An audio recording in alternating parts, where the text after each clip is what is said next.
boy. Yeah.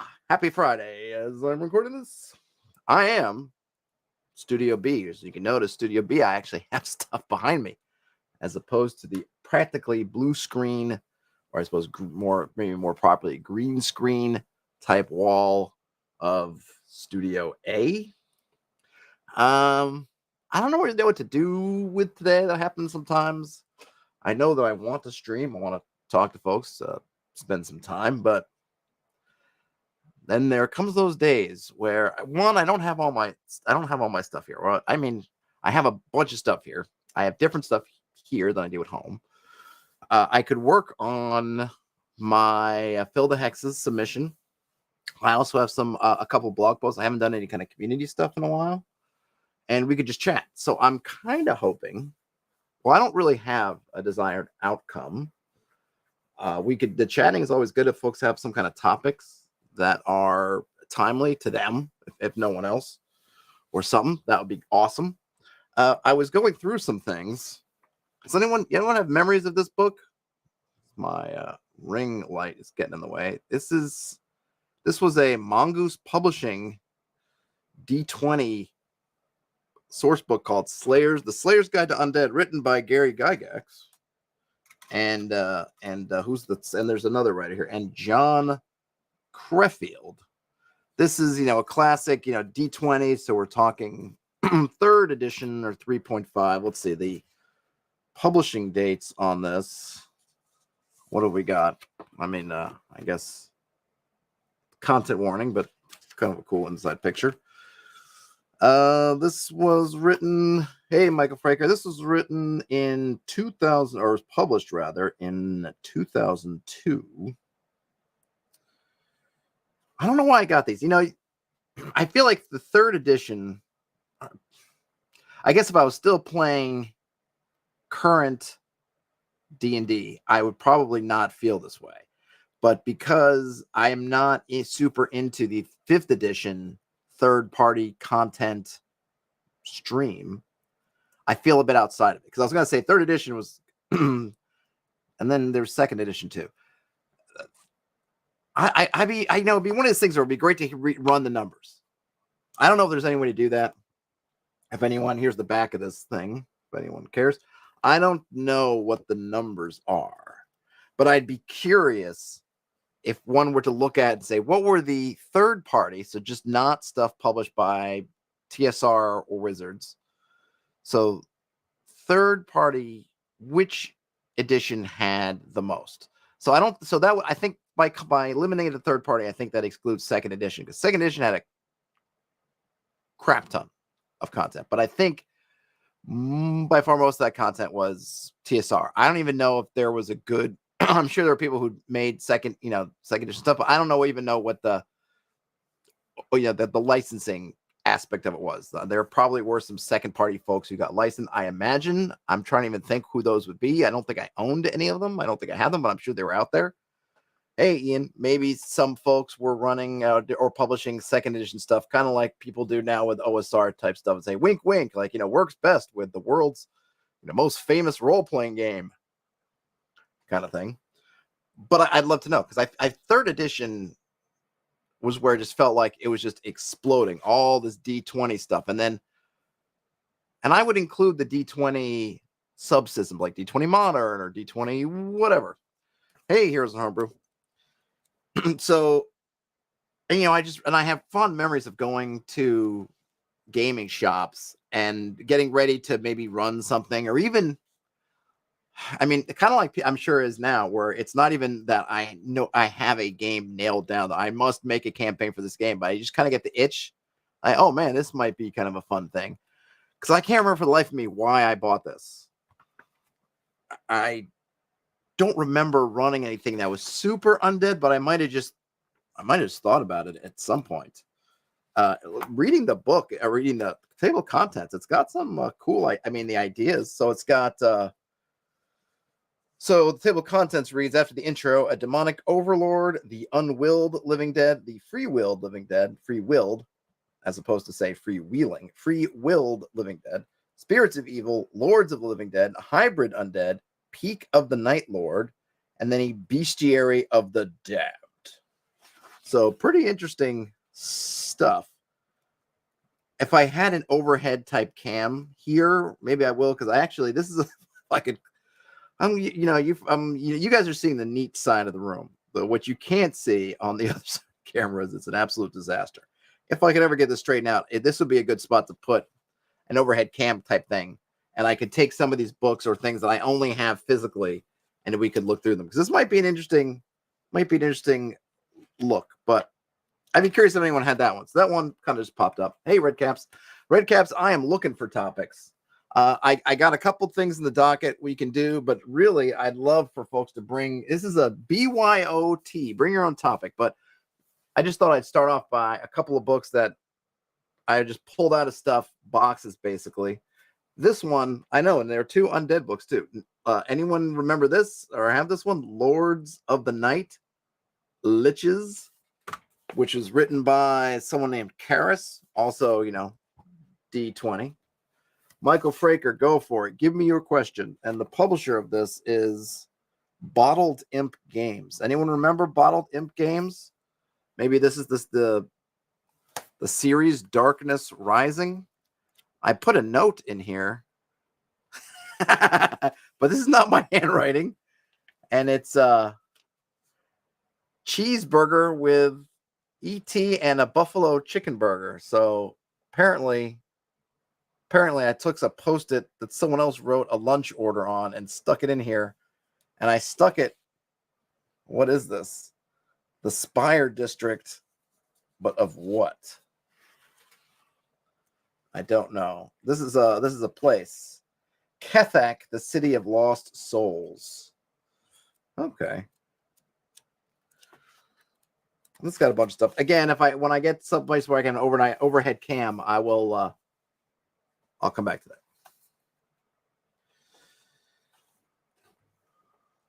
Okay, so let's see. So here's a homebrew starting to make their character for Twilight 2000. Do I have my Twilight 2000 box or anything here? I got the alien stuff over here. I don't know if I have Twilight 2000 here, or it's somewhere in the vast somewhere else. But good. I'm looking forward to that one. Here's a homebrew. Writing it as a group, but using the Jamless tools seems really intriguing. All right, Michael Fraker wants me to go through a step-by-step of a turn in a dungeon exploration OSR style. Absolutely, I will do that. When am I going to bust out Dungeon Degenerates? Down here. I want to do some. I got a bunch of board games. I'd love to do some, but I need the space, but I have the space. But what I need is stuff so I could free up the space I have and then mount something. I got to figure out a solution to get something top down kind of thing. But I would love to. And then let's see. Red Caps' suggestion. Have I ever seen the challenges system? Oh, no. An 8-page first edition type clone? Nope, but I'm going to have to look it up, Red Caps. If there are any, I'll just have to look it up because, yeah, that sounds really awesome. Let's see. Maybe I can. Well, okay. So while I am covertly looking up Tom Moldvay's system challenges in 1986. All right. So Michael Fraker wants to know about a turn-by-turn kind of OSR dungeon. Now, I've seen people run dungeons a multitude of different ways. There is, as with all things, there is no right way to run your dungeon. So I've seen some things, and I think also the medium is important. So I remember, I still like to, though I haven't done it in a while, go and read another thing I like about play by forum games as opposed to play by Discord is that you can actually, just as a spectator, you can read through it in an ordered way.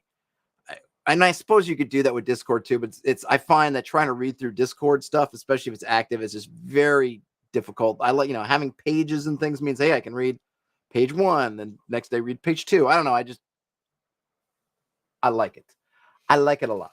And I used to, so I would go to the forums where they would have them. I assume a lot of them still do have it. And then I would read there. And part of it was there was definitely inspirational. Is again that kind of aspirational aspect of, man, I'm not in any games right now, but I can kind of live a little bit vicariously through these. The same reason why I like session reports sometimes. It's just fun to hear about people's adventures, and it just fires you up to want to adventure on your own, you know. But anyway, when I've read some of these, you read a lot of different people's styles of how they like to run their games. And I saw one person that it just stood out to me. They were very, in a sense, board gamey with their dungeons. They would literally say, okay, your turn. Do this, do that, the other. Or I think they would number. They're saying like turn 1, we enter the dungeon. You go, okay, turn 2, turn 3, turn 4, random encounter check or wandering creature check. Zombies 80 feet, right? That's how they did it. And of course, other folks will do it the exact opposite with just, you know, the turns are happening, but you're not seeing that mechanical. It's the gears are hidden behind something, so it gets all kind of smoothed out. And I would say, if your first time you're running an OSR type game and you're trying to get comfortable, if you want to run it, just saying, all right, turn, and it can help for your players too. We search the room. Okay, turn. It's a 20 by 20 room. All right, that's 2 turns. Turn. Okay, this is happening, right? All right, boom. Because then I think that can help everybody get in the right mind frame, the right setting. Okay, I'm starting to understand how much time I have. I'm starting to understand, because the one thing is when you smooth it out, when you put everything behind that screen and you're just talking, as the players, it's easy to lose track of what time is being spent. Whereas if you are literally like turn, or if you don't want to say turn, 10 minutes passes. All right, there's another 10 minutes. It's been 30 minutes since you entered the dungeon. It's been 40 minutes, wandering creature check. It's been 50 minutes. It's been 60 minutes. Your torch is out. Those things, even though they could feel kind of like some people might even like sort of that board gamey. You can almost feel you're picking your piece up and putting your piece and going down these kind of actions like you might in a board game, but they can really help get you in tune with the costs associated, especially time with everything. Michael Frager says they like the board game aspect to make light resource counters count, but they're not sure how to handle the freeform investigation snooping out around dungeon furnishings. So I just would say, hey, 10 minutes for 10 by 10 room. Basically, everything is 10 minutes.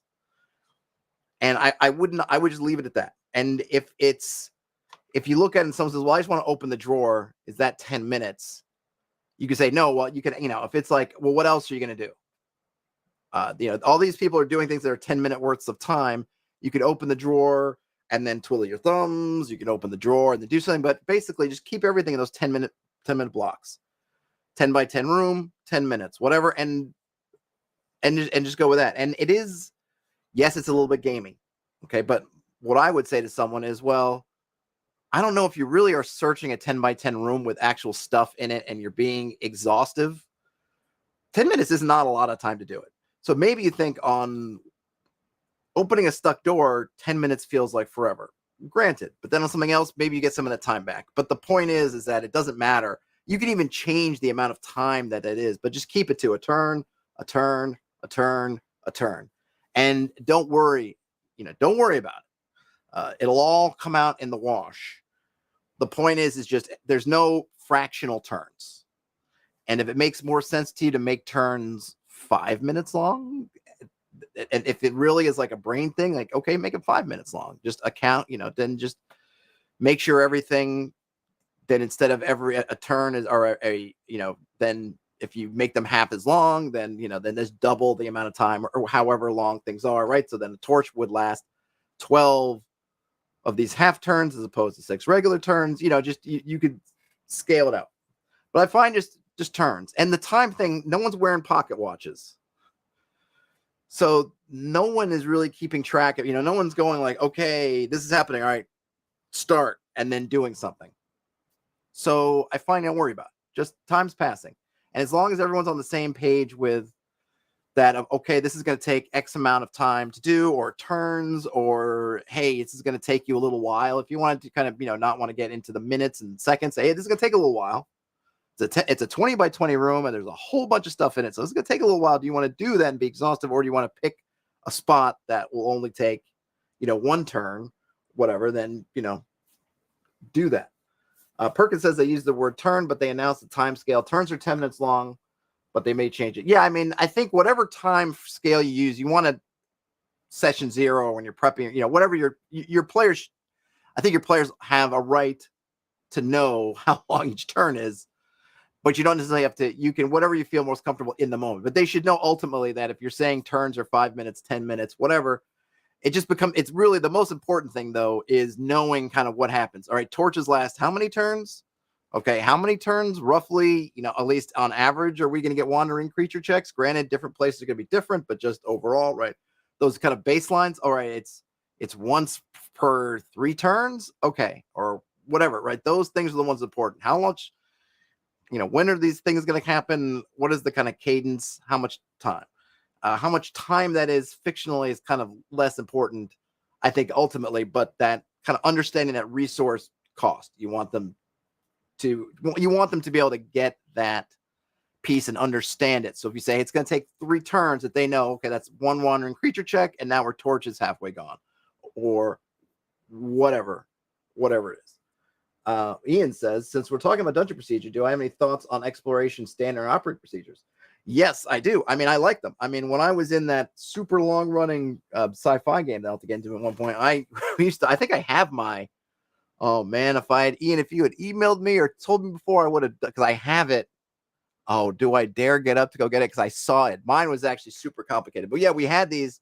So basically what we had was these, you could give a note card with standard operating procedures on them. And those were things you always did.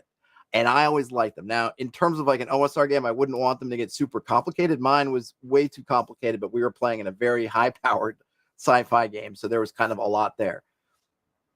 I also I don't remember what game it was, but you could kind of have like your one thing.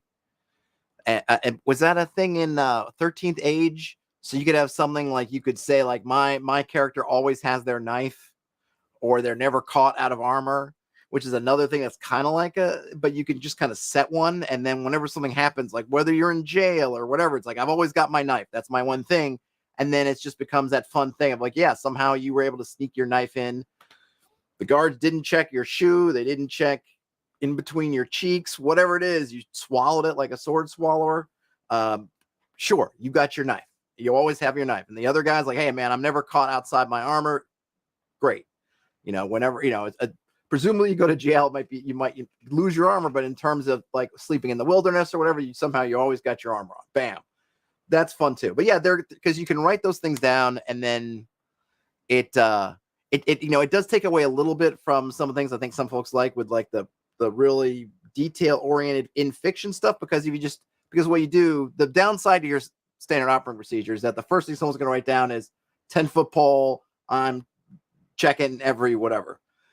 But those are the other things that people also find very repetitive. So the standard operating procedure allows you to remove repetitive things, but it also is going to mean that certain things that don't really get over a certain bar are going to just kind of automatically get detected. So you could probably say, well, if they put that on there, then traps of a certain kind, they're always going to find tripwires or whatnot, because they've got the standard operating procedure to find it, which is, using your sweeping with your pole across is going to find those things, whatever they are.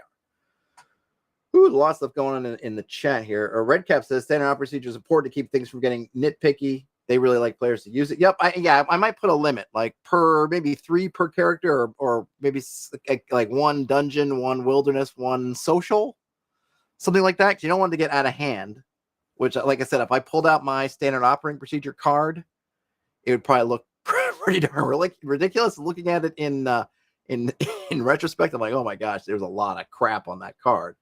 But it was full of me trying to think to basically not get gotcha'd by different things. Perkins says this game element is why staying in a dungeon for a session or 2 is good. Gets players in the right mindset. Yep, and there's plenty of stuff to do. Or, I mean, I guess it depends on the size of the dungeon, right? Dungeon Masterclass says their new campaign is Bronze Age Seafaring. The players do not want to become the captain, so it might become railroady open world when you get to port, but going where the captain wants. Any thoughts? Well, so I guess there's a couple things. That's the idea, or first, I should say, sounds like an awesome campaign idea. I guess it becomes, is it going island to island? So are we doing kind of a sort of Odyssey, not Odyssey. Yes, the Odyssey or the Golden Fleece type thing, where the real adventures are happening on land. And so you have the players are on the boat, and they're telling the captain, all right, we need to go to Crete. We need to go to here. And then the captain's taking them in between, or is it meant to be all at sea? If it's all at sea, then I would say maybe we got to discuss what captaincy means at that point, right? Is captaincy means I'm trying to think of, so what I'm thinking about here is I think would work best would be a Jaws situation, which is to say Quint is the captain, right? But the chief has chartered the boat. And there's that great bit towards the beginning when, the Quint doesn't want the scientist, Richard Dreyfuss's character, on board. And but Chief Brody says, hey, it's my boat, my charter. And Quint says, yeah, your boat, your charter, but I'm the captain. So, and there's kind of a separation between the technical stuff of running the boat, which is the captain, and if anything endangering the boat technically, that becomes a captain decision. And then there's the person who has chartered the boat, which is given the destinations. So I think you can have an NPC who is this captain technical in charge of the boat, but the PCs are the charterers. They're the ones who are setting the course and saying, go here on the map or here, wherever. And that's probably how I would try to split it up. And then whatever the players' goals are, or whatever that they're doing, then that would lead them to say, hey, we need to get to this spot, and the captain's like, all right, we'll get there. That would be my thought. Let's see. Going back to standard operating procedure, Redcap says it's important to say if you have complicated standard operating procedure, you need to reduce movement speed and slow them down. Yeah, you can address that. Like I said, I think I would just probably for your just generic OSR game, the standard operating procedure of one or a couple of things. Because if you have 5 people, 5 different things, I even might say, just like I said, 1 for dungeon, 1 for wilderness, 1 for town/social, and then call it good. And then people can choose different things. They can have it, but it's not overwhelming. Because I don't want to have to go through some massive flow chart every turn that goes in the dungeon. But yes, you could certainly say that, hey, if you do more than 1 or 2, then that is going to slow you down. But I might just say, just cap it, because it's not even about yes, there's definitely a fictional part of you're trying to do so much stuff and be really orderly about it, which is what your operating procedure is all about, that's going to slow you down. But it's just a slowing the game down and making sure that I'm not forgetting, because the last thing I want to do is have people have stuff on their operating procedure and I forget about it and it affects them negatively. So I'd want to keep it to a small number so I could maybe have it. If I had a DM screen, right, I could kind of put them on the inside of my screen, and that way I could just kind of easily scan them. I could even color code them, gray for dungeon, green for outdoors, and yellow, whatever, for teal, I don't know, for town. Let's see. So going back to that operating procedure, Ian asked how it would work. A social one work. It could be something like always having your knife on you. Could be a social one. It could be one, always look for your exits, or something like always keeping an eye on the guardsmen. Anything that you might want to always do, right? So that situation comes up where you're in the court and suddenly, you're surrounded by guards. And the GM, and you go like, hey, where'd they come from? And the GM says, you didn't know, you don't know, you were too busy at the hors d'oeuvres table. You could say, no, my SOP says, I always know where the guards are. Easy peasy. You might have, it could be, right, anything. Like, I don't drink my drink all the way. I only take half sips. I water down my mead at the table. Whatever it is.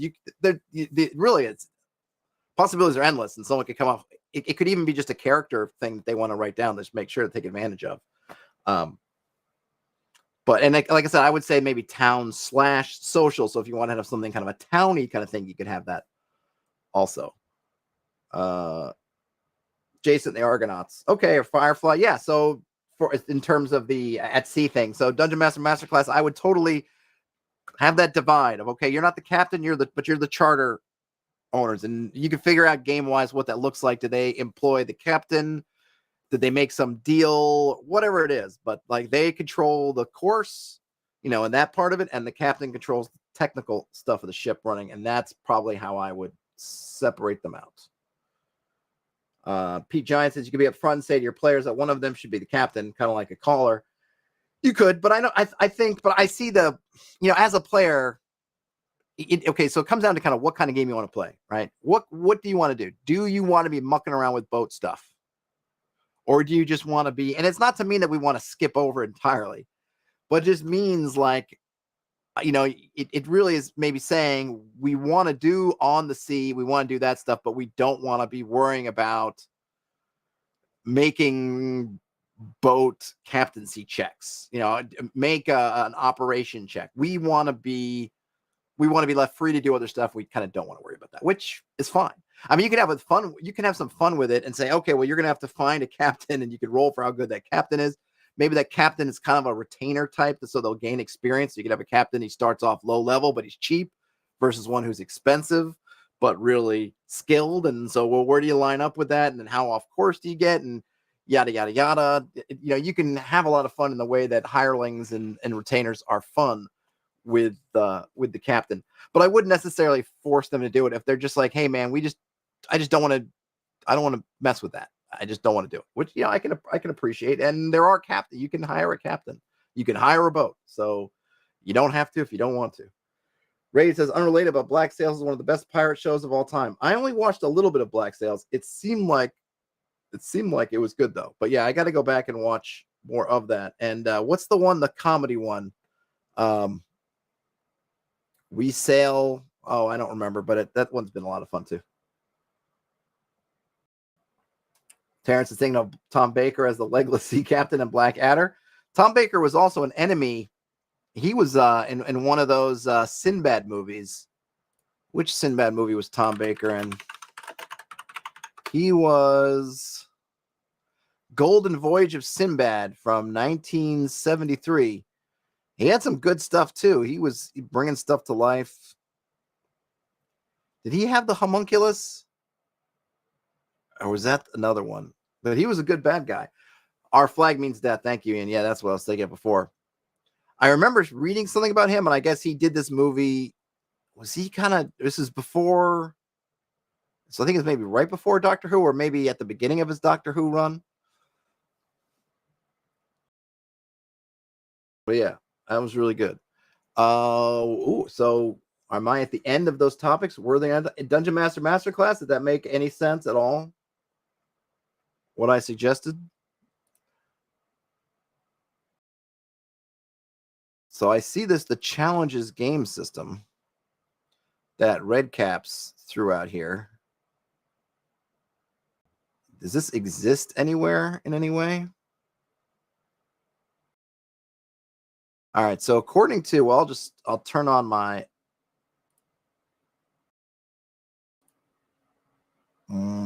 screen here.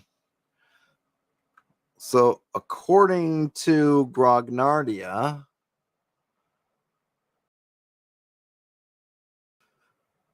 talks about, okay, an 8-page, let's see, hold on, what is this?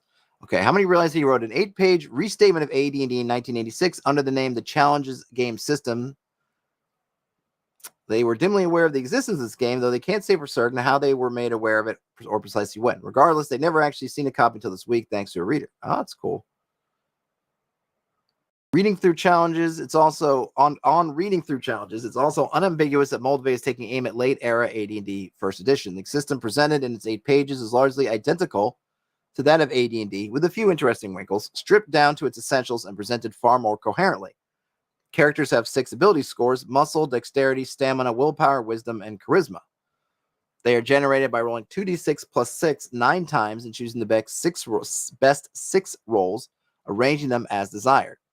Quote-unquote, player characters are heroes, not average individuals. Moldvay notes, to my disappointment. Yeah, that's an interesting take. So Moldvay going with the superhero as opposed to zero to hero kind of shtick.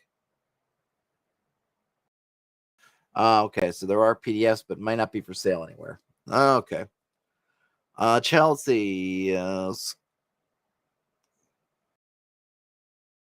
Yeah, okay. So you also, let's see, scores of 18, which would be more likely under the suggested method because you only need to roll 12 and not 18. Let's see, get a further percentile roll. I don't really think you need the.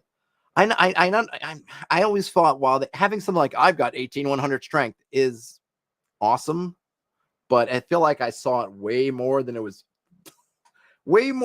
probably should have happened. People were rolling legit for all this stuff, wink, wink. But I never really thought it was necessary. I've got 18 strength. I've got 18 strength. Then we just roll off. I don't know. I don't know if I really felt like, oh yeah, I really need that 1850 versus 1845. Challenges presents 5 classes: warrior, sorcerer, cleric, thief, and mirager, which is an illusionist, and 5 races: humans, dwarves, elves, gnomes, and hobbits. The latter of which Mobley claims is based on quote-unquote British folklore, unquote, and makes no reference to Tolkien whatsoever. I'm curious, because the word hobbit, was that a Tolkien thing, or did it come from British folklore? I imagine that Tolkien's estate must have some right to it, because I just think that D&D would have used hobbit then if it could. But if this is self-published, I'm sure at that point, no one's seeing it.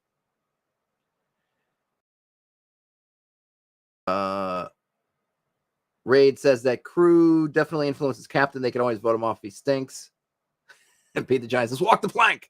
Yes, indeed. I mean, you can have a lot of, look, having a boat with a whole bunch of these NPCs on board, you can have a lot of fun with it in between stuff if that's you want. I mean, I wouldn't want to, unless you really just want to play like that's the game, like dealing with your boat, probably want to keep it on the, on the back burner a little bit, just kind of have stuff flare up here and there. But it's definitely a nice font of things when either things are slow or just way to add just little things, or even just how to have the world affect, what happens. And then what I think happens in like some of these tales, right? They go on shore and the crew is hypnotized by the siren. And so you have to go save to get the crew back because you can't leave without your crew. You can have it can be a lot of things. Terrence says that Hob comes from folklore, doesn't think Hobbit does. Okay. And this is a lukewarm coffee for the working man. All right, so let's see this. Combat is where challenges differs intriguingly from AD&D. All classes have a base attack number, which is what they must roll on a d20 to score a hit, thus eliminating the need for combat charts. This number is modified on the attacker's side by muscle or dexterity as appropriate. On the defender's side, it's modified by dexterity and armor. Initiative, however, is a simple 1d6 affair modified by dex.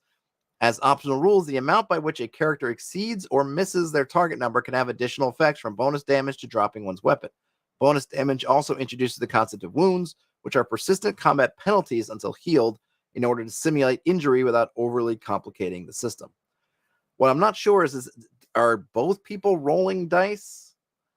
Or is it just you modify yours and then they give you, maybe it's just that, hey, I've got a +3 and I rolled a 13, so that's 16. And they go, okay, well, I had our AC 3 if we're using, say, a positive kind of system. So therefore, you're back down to 13. Not sure.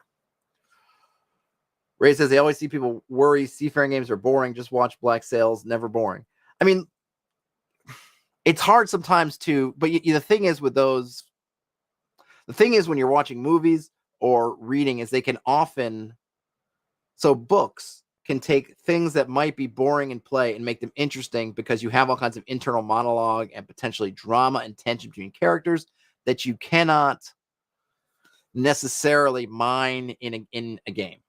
Now, some games and some tables will have tensions at the ready. And I was at PAX, I sat in on a panel, and I think I totally forgot to mention this panel when I did my PAX East recap. The panel I thought was going to be about sort of an argument for rules like games, but that wasn't what the panel was about at all.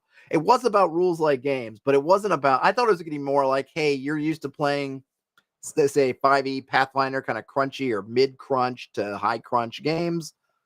Let's see if we can kind of convince you there's some merits to rules like games, maybe give them a try. That was what I thought it was going to be. The reality was and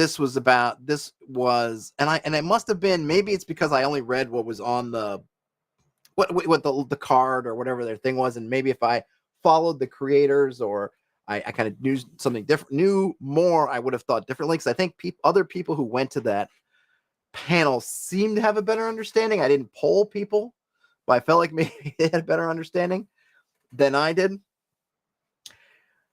So what they had was, it was really about, okay, you want to run rules light games. You already run rules light games, kind of things like, here are some DM tips, here are some games to try, some things like that. So it's kind of more like, you're already a rules light game person.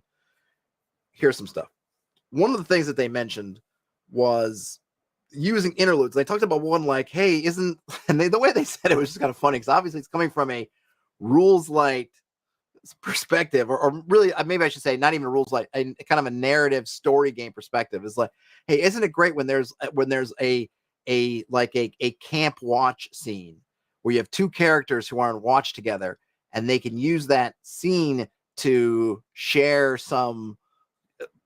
do some kind of role playing about stuff, kind of thing. And my thing there was like, well, they're clearly, I don't think they're obviously not talking about your D&D type games for the most part. I don't think in the most part people look forward to the kind of camp, we're sharing a watch kind of scene, because really that's like, okay, roll a die, nothing happened on your watch, you can go to bed, or or it's the end of watch, you just go, yes, no encounters kind of thing. And not like, oh great, this is an opportunity to talk about our deepest, darkest secrets. But that's, we're playing different sorts of games. And but one of the suggestions was to kind of prompt people to talk about it, like, oh, hey, this thing happened today, to you, that's a character moment, or maybe it's a moment for the group. And hey, how did you feel about that? And sort of prime the pump, so to speak, to get them talking. And I go through this whole thing to say that in a book or a narrative piece of art, you can do that. You can have internal dialogue where a character is using this moment to have thoughts that are interesting, or you can have tensions can happen, or you can just skip over it, right? When you're watching a show or a movie, say Master and Commander, they don't spend a lot of time where you're just staring at the ocean and nothing's happening, right? It's going to be, maybe you'll have that, right? You'll get a wide shot of, say, from the guy on the crow's nest, he's looking out, and the skies are gray, and the ocean is, maybe it's still, because we're in one of these windless seas, so it's just, the sea looks like glass and it's just still. And then they'll cut to a close-up maybe of Russell Crowe kind of looking at his watch, and and then they'll have another bit where it's sort of but and they're showing visually, right, that there's a whole bunch of time when nothing's happening. But the point is, they're not spending a whole lot of time on it. If you look at your the playhead, or the time passing, they're gonna very quickly give you the scene that, hey, you're on a dead sea and it's horrible and it's hot and there's no wind and you're low on supplies, but it's going to take a very little amount of time, and then they're going to get to something, which is maybe a decision point, maybe it's a tension moment, maybe whatever it is, they're going to get to it. That can be difficult to do in a game. Not saying you can't, but it's difficult. And I think what the difficulty is, I think that in a movie, you kind of know how much time you want to spend on it. In a book, you kind of know how much time you want to spend on it. In a game, and this is why I felt like I've always felt like has frustrated people with Hex-Crawls, is that they want it to take up a certain amount of time. I want this Hex-Crawl. I've decided this Hex-Crawl is going to take up this whole session. We're going to be traveling from A to B. That's my session plan. That's what I've got. And I'm not, and that's what we're going to do. And then there's not the material between A and B to really justify 3 hours. And you do something, you say, oh, I'm going to put a tower over here, and oh, there's going to be a weird pool of water over here, and hey, there's going to be this funky looking skunk over here. And the party, because probably for good reason, maybe there's clocks and fronts and all these things saying, no, we got to get to B, we don't have time. They don't really interact with them because they're trying to get somewhere. They got somewhere to be. So it's like, oh, there's a tower in distance. Yep. Nope, not going. Forward, sir. We spur our horses onward. Hey, there's a strange pool to your left. Forward, sir. We don't have time for strange pools. Hey, there's a funky looking skunk over there. Damn it, I said forward. Right? That's just how it's going to be. And if you thinking, and what the trap is that you start saying, I'm going to force them to stop. I'm not going to make it, optional doesn't work because they're not doing it. So, what I'm going to say is it's you're drawn to the tower, or the tower's in the middle of the road, or somebody comes out and says, "Hail, good sirs, you must stop." And you can't go around. Can we go around? No. It's all deep pits and flooded pools and pointed sticks as far as the eye can see.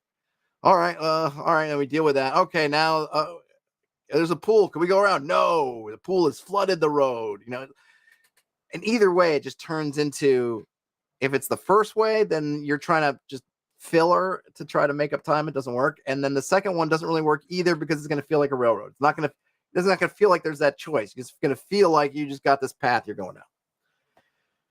So I've always said is just, you got to let it be.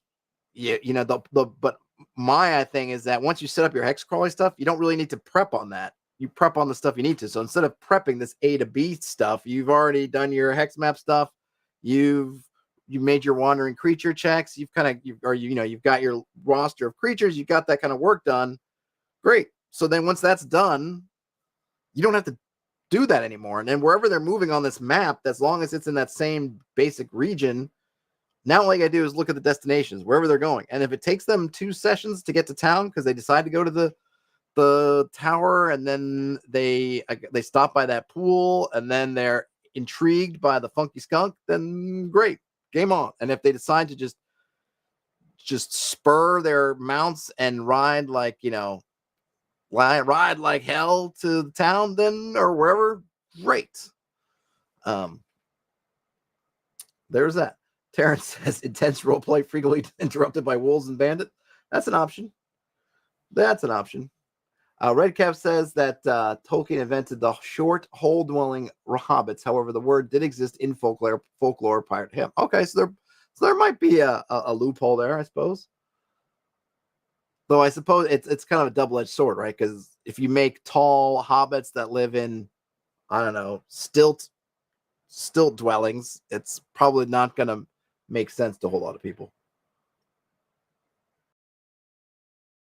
Raid says, going back to pirate games or seafaring games, says that the faction plan on and offshore immediately made them think about a pirate game differently, and also the dangers at sea at any moment, importance of supply and good lookout, knowing of places, knowledge of places. Yep. And then Terrence says, a severely wounded dragon seems to be slowly hauling his treasure hoard in huge bags. It slowly bleeds out. The players say, nah, we got appointments to keep.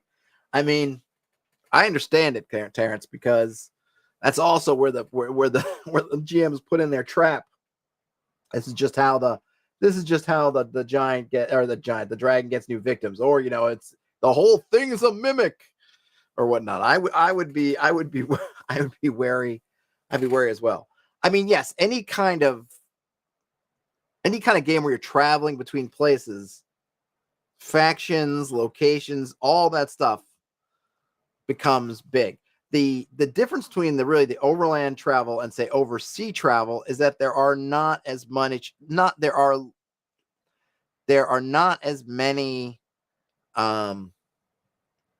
locations, right? Because overland, every hex you travel through could potentially have something. You're not generally going to have that on the sea. You could, but it's going to seem weird because our understanding of, say, the open ocean is just that. It's just huge. And if you're, even now, as busy as our oceans are, you can get somewhere and you can spend a long time and not see anything or anyone. You're just out there. I mean, so if you're trying to reflect that kind of reality, then your system has to look a little bit differently. It's kind of like if you were traveling through a desert, but with even less landmarks, because even in the desert, you could say, oh, there's this or that's that or whatever. And a 6-mile hex, you could say, well, here's a funky looking dune, and here's a weird old pillar sticking up, and here's a one scraggly tree, or here's a boat. But even, an ocean, I think maybe even more than a desert, you might think like it should kind of have a sort of scarcity attached to it, which is what makes those decisions, as Ray was saying, about things like resources and water, fresh water and food. And are you relying on fishing as you go? And how are you going? Or what kind of food you have? And are you keeping it safe? And maybe even vermin like rats and whatever they're doing. And are you getting scurvy and things like that, right? Balancing out having vegetables and things, and how dealing with spoilage. I mean, you can get into as much details you want. I think there's probably fascinating stuff on what it must have been like to be on a long seagoing voyage, especially if you even go back. I mean, you're thinking about things like the age of exploration type stuff. But I mean, even going back, I've never looked it up, so I don't know. But I imagine, and I know that the Vikings tended to stay close to shores when they could, which just makes sense. So you're right, kind of curving around. But they went over to Greenland, which is, if you're starting off, and I guess you go like Iceland, and then kind of, I mean, it's still some open spaces. You can't totally just follow the coastline all the way over. But in any case, probably some really interesting stuff on how they did it, and sort of, I guess what I'm talking about is kind of pre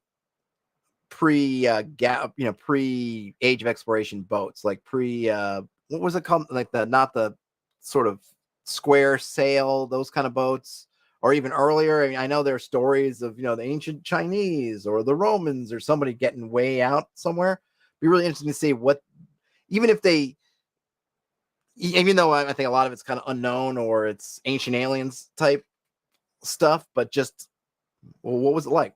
How'd they work? So I think we tend to think of just, I guess, like Renaissance level boats, but I don't know. I don't even know when the kind of the big boats started to come out. Maybe it's earlier than I'm thinking, but a lot of stuff people were going kind of small, short distances, at least in terms of just crossing open water, relatively speaking, of course. Pete the Giant has an itch to do something with diving bells and sunken treasure. I mean, you certainly can do it. I mean, the thing is, with magic, kind of adds a whole other element, right? Because you have someone could potentially be, cast water breathing, which I assume would also do pressure. I'm just going to say that probably, because I don't think fish have to do with pressure, right? So probably the breathing water takes care of the pressure situation. But or you can. Do you speak mer? Can you speak to some merfolk and get the skinny, or speak to fish directly and figure out where some stuff is? And you can have a lot of things. I mean, we looked at that. What was that game? We looked at the guy's materials. We looked at a couple of weeks ago, and he had the stuff that looked like it was sitting all just out at sea. And like, oh, where the heck is that? How do you get to that thing? And maybe we never knew. Maybe we'll get there eventually. But the Bill Hoyt's Blackmore campaign notes. Who knows? Because there were some spots on that map that were just in the middle of nothing. So it would have been fun to kind of see, well, how did you get there? How did that stuff get there? How did you even know it was there, and how do you find it? So I'm assuming those are GM maps, so the GM knows where it is. But how did they anticipate if this magic spell is in the middle of a basically open, presumably deep water? How does one discover where it is and then get it? Redcap says, just got back from a cruise. Congrats. And even though it's only 150 miles off the coast of the USA, no boats, no planes, no land, nothing to see at all for days. Yeah, totally. And this is in the modern ocean where you got lots of stuff. If you imagine in ye old kind of medievalish fantasy world, like you're going to get out there, and there's, even in the shipping lanes, you could probably go a long time without seeing anybody, especially if you're unlucky, and God forbid you go off course and you really end up outside of kind of where people are generally going, or you're going to a weird destination because you're an adventuring party, and going to weird destinations is totally your jam. Dungeon Master Masterclass says their world does not have fixed stars or planets, so staying near shore is super important. Absolutely. So yeah, then there comes an open question. If you do have to cross open ocean, which you might have to at some point, I mean, I suppose you don't have to. You could just stay close to shore, period. But yeah, that opens up a kind of, it'd be interesting to know in that world, Dungeon Master Masterclass, what things have developed to allow people, because someone's going to try. People are going to try to solve these problems, right? I mean, we're looking at it from the standpoint of what we use. Well, we have stars and planets that have these, they're not fixed, right? But they're predictable spots. And so we can use them, and like, okay, we do that. If our world was different and we didn't have those, presumably we would have come up with something else, or at least tried to. Now, whether we would have succeeded at it, whether we would not be where we are because we just can't evolve to that point technologically because certain things are lacking, that might be true also. But of course, you also have magic. So I could see a whole bunch of devices, magic, mundane, some combination rising up to fill that spot, because people are going to try, and they're going to keep trying because there's always that thinking of the potential of what's over there. Now, again, maybe magic changed that too. If you were in, let's say, a world that's one continent and it's just surrounded by water, and so they're looking like, oh, we want to go off to try to see what's there, and the reality is nothing's there until you come around to the other shore, and it would be easier for you to walk overland than to do this whole circumnavigation bit, then maybe someone would have scried or tried to figure out how they could get their vision, or use, oh, look, there are birds that migrate and they fly out to sea in the spring and come back in the fall. What are they doing? Well, they're really just, I don't know, for whatever reason, fly around. They decide to take the long way, maybe because there are no predators out there and they can do it. Whatever they would, but I guess ultimately I think people would try to solve that problem. And they would spend a lot of time, energy, and resources to do it, because the potential payoff, if you're able to figure it out, is huge. So it comes down to, well, what did they figure out? Did they use magic? Did they figure something else out? Did they figure how to use, I don't know, there's some on your world, maybe the electromagnetic kind of thing would work. I don't know. Maybe they use the sun. Instead of using the moon, they use the sun. Something I have no idea, but I think they would do something. So it might be interesting to think about what that thing is and how is it expensive. Like, is it something that's like those helms for that they use in the space boat stuff, D&D, whatever you call it,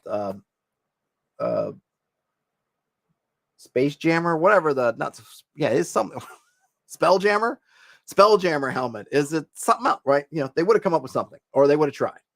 So it's probably useful to think about, well, what did they do over thousands of years to try to get out to sea to do something. All right. Well, that was cool. I'm ready for more if you've got more. Otherwise, let's see. Is there anything more about challenges? Challenges also includes rules for turning undead, monster attacks, and multi-classing. It lacks any rules for equipment beyond armor and some basic weapons, and includes no examples of monsters or treasure. The implication being that most of these would be described in adventures published for the game. As far as they know, there was at least one, possibly two adventures published, but they've never seen them, so they can't comment. As presented, challenges is not quite a complete system, but if one has other D&D materials handy, it'd be easy to fill in. Yeah, it's pretty interesting. I'll have to check it out at some point. Perkins says they're running a planar compass OSE game in the Astral Sea. Navigation is abstracted. Players have not explored much in the first two sessions. Interesting. So what's the planar compass? Is that the name of the campaign world, or is that a thing that you use to get around the Astral Sea? But I think abstracting navigation in terms of how it works, I think, is the kind of the way to go. I mean, otherwise you're doing like, you got. I mean, I suppose it could be fun for a certain person to say like, here's these stars or these things, and how they work. But yeah, ultimately, you're probably going to bottom line it to a roll, or just like you've got the knowledge, so you can do it. Oh, there's zines. Okay. I did not know. There's so much stuff. I constantly lose track. I did see something we could look at. Where was it? I did add it. Where was it? Hold on a minute. Here we go. So until you folks give me something better to discuss. So I saw this. 2 things that make a Hex-Crawl bad. And this is a recent post, the 24th, so just a couple days ago.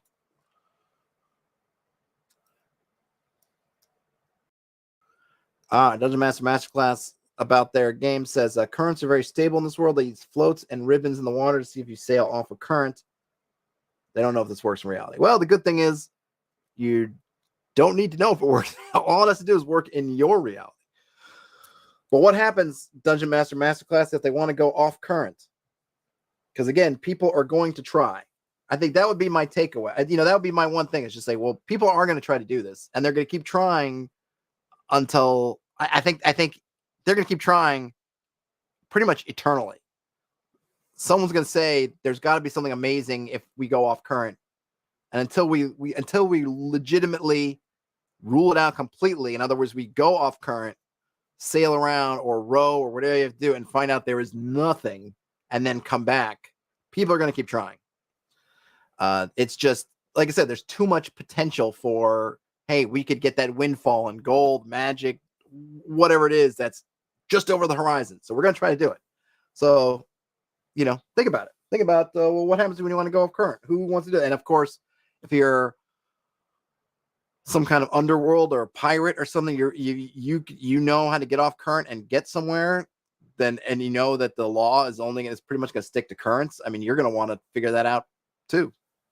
And if you're an army or navy, I guess, and you want to surprise somebody, and you know that currents or everyone's going to be watched, but if you can go off current, like everybody is going to have a reason that you can think about that's pretty darn important, and try to put some money, time, effort into figuring it out. Now, it might not be great because you might have to okay, well, the winds die or whatever, so we got to row, or we got to use magic motors, or we got to be pulled by sapient whales. What that solution looks like, if it exists at this point, could be anything. But I think people would have tried, and they will keep trying. I mean, look at people trying to do the things people try to do in our world. All right, so this was called 2 Things That Make a Hex-Crawl Bad. This is posted on the 24th at bluemountain.bearblog.dev. I will post this into the chat.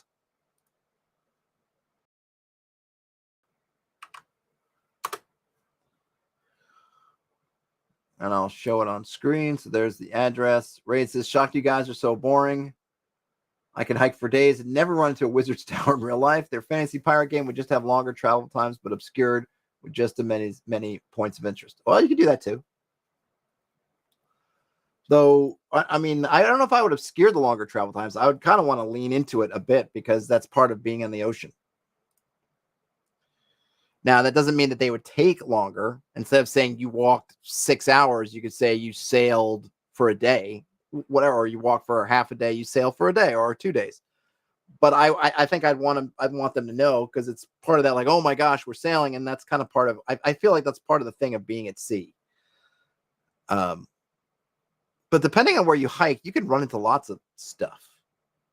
I mean, I guess it really depends, but I've never been. I think I'd love to go to the Pacific Northwest or somewhere where it feels like, because when I'm hiking around here, so here I'm in kind of Massachusetts in the sort of Hudson Valley, Berkshire, and it's, the interesting thing here is maybe there's something. So here's something to think about in your game. Are your forests old growth forests, or are they, which I think is often we think of in fantasy games where, the empires have risen and fallen, and kingdoms have come and gone, and sometime in some future, but on top of all this stuff, you are. And you're surrounded by, woods and fields and stuff. Well, are those woods old growth woods? Like they've been there since time immemorial and the trees are huge, or are they woods that potentially grew over things? Because one of the things that shocked the heck out of me was, and this is a long time ago now, but the town that I'm in, they had wasn't there bison? Was it, how old is the town? No, it wasn't. It wasn't 300 years. Maybe it's 250 years, something like that. All right, because this would have been in the. No, when was it? I can't remember. But yeah, somewhere in that neighborhood, 250 to 300 year anniversary, maybe 250 years or 275, something like that. And they showed these pictures of the town, the surrounding area, at maybe the turn of the 20th century, right? So 1800s going into the 1900s. Or it might even been late 1800s. And this area, like the Hudson Valley, the Berkshires, it's very, very well known or at least regionally, for being beautiful forested hills where people love to come in the fall and see the see the leaves changing. And they've done a great job now with different kind of conservatorships and preserves and things like that to kind of keep a lot of this stuff in forested and not developed to preserve it, because that is a big ecotourism draw. When you look at those pictures from the mid to late 1800s, I'm fuzzy on the dates, or maybe they are like bald. They all the trees are gone. It looks like the Tunguska blast had gone off, and most of the trees have been cut out. I mean, it looked brutal. And you just think, and because when you visiting here, since I've been coming here since I'm a little kid to now, and it's always been this kind of way, and it's always had this feeling of like, oh, you just think that's kind of always how it is. But the reality is that there is some old growth woods around, but most of it is not old growth. Most of it is this newer growth, because what happened was it kind of basically they stripped the hills bare, building all the homes, doing all the stuff that we did, Industrial Revolution stuff, right? And then, of course, a little bit later on, that phase kind of ends a bit, and then it kind of took on this. I don't know when the first organizations, who must have been pretty forward thinking. I mean, kudos to them for kind of recognizing things somewhat early, saying, hey, we got to kind of preserve this stuff.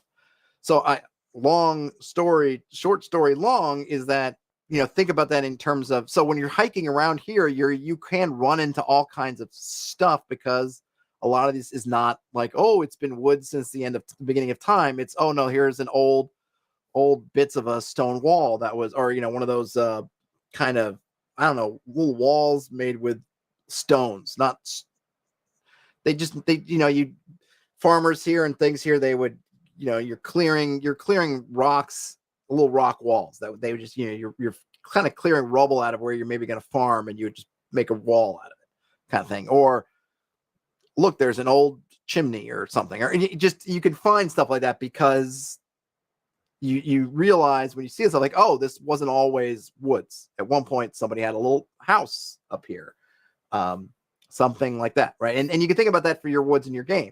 Were these woods virgin woods or old growth woods, as you say? In which case you see like massive tree, because the old growth trees are huge and they're really awesome looking. And it's just like, it's massive and it's big. Or is it something where there might have been things here, but they've since kind of gone back to the woods, in which case the trees are going to be somewhat smaller. I mean, they can still be very big for like normal tree standards, but when you see like an old growth tree versus a newer growth tree, even if that new growth is relatively old to us, right? You'll see the difference. You'll know when you run into one of these, like a massive kind of old growth tree versus a newer tree that's old. So that can definitely be reflected in your stocking in terms of what you're kind of seeing. Hey, Sapphire Ridge. Good hex point of interest tables take a lifetime to build and customize. Yep. That's why you start early. Start early, start often. Okay, so here we go. 2 things that make a hex crawl bad. Making hex map is pretty easy. The hard part comes with throwing things in it. There are a few pitfalls I believe people across the OSR have fallen into that are worth discussing.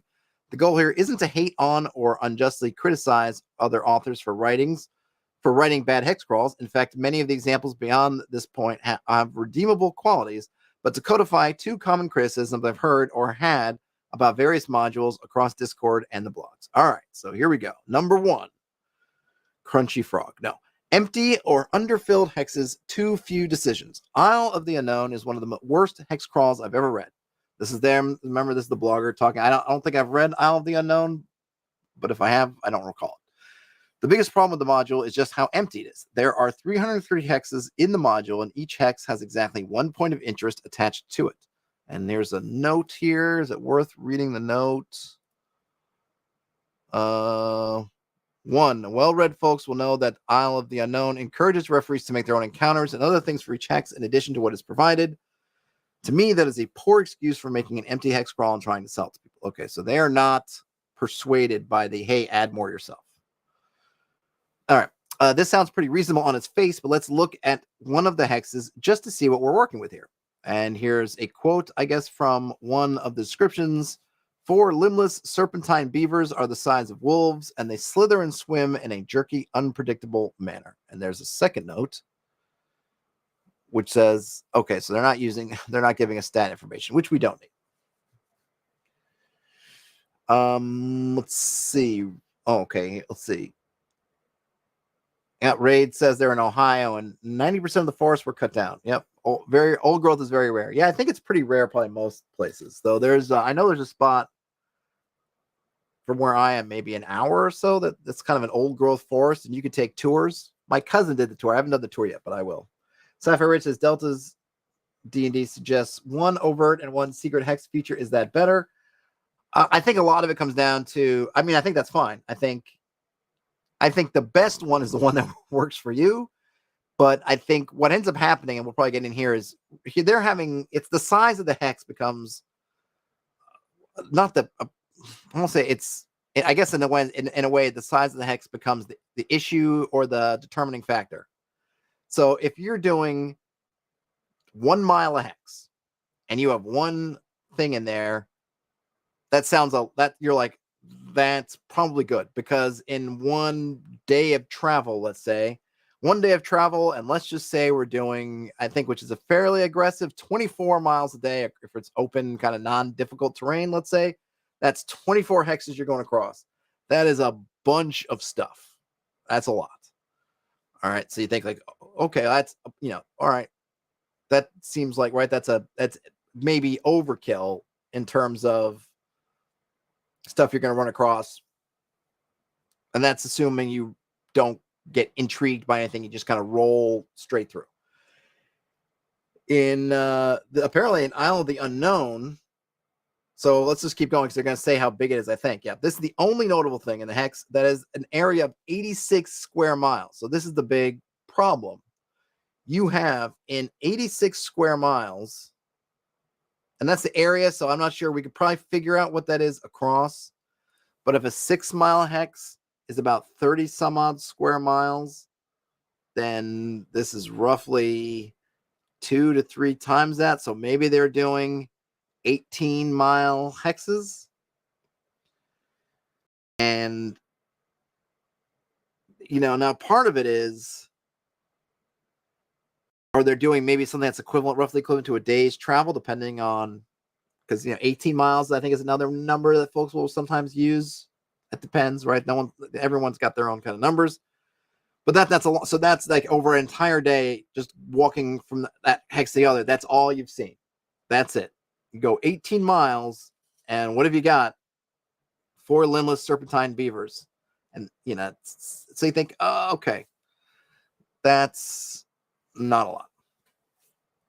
And this is kind of their point, is that's quarter the size of New York City's land area given to 4 serpentine beavers. Now, in some areas, and this is where the other thing, right? Everyone's going to have their own idea of kind of what's appropriate, and a lot of that comes down to what you're used to. There is that article I saw, I forget who did it, where they took basically a 6-mile hex and overlaid it over an area of Italy and showed all the different things that were in that. And even just looking at kind of stuff that was there in medieval times, just basically looking at, like, here's a medieval city in Italy. Here are other kind of medieval spots on this. And I'm going to overlay a 6-mile hex, and you can see just how much stuff is in there. It's a lot. I mean, if I overlaid a 6-mile hex, I think into some Hudson Valley of the Berkshires, you'll see, like, you'll hit a bunch of stuff. If I walk 18 miles, I'll probably pass through. It would probably be harder for me if I pulled up Google Maps and said, here I am, where I am in this house, and do 18 miles and not hit a town, a village, something, right? And these towns are not new.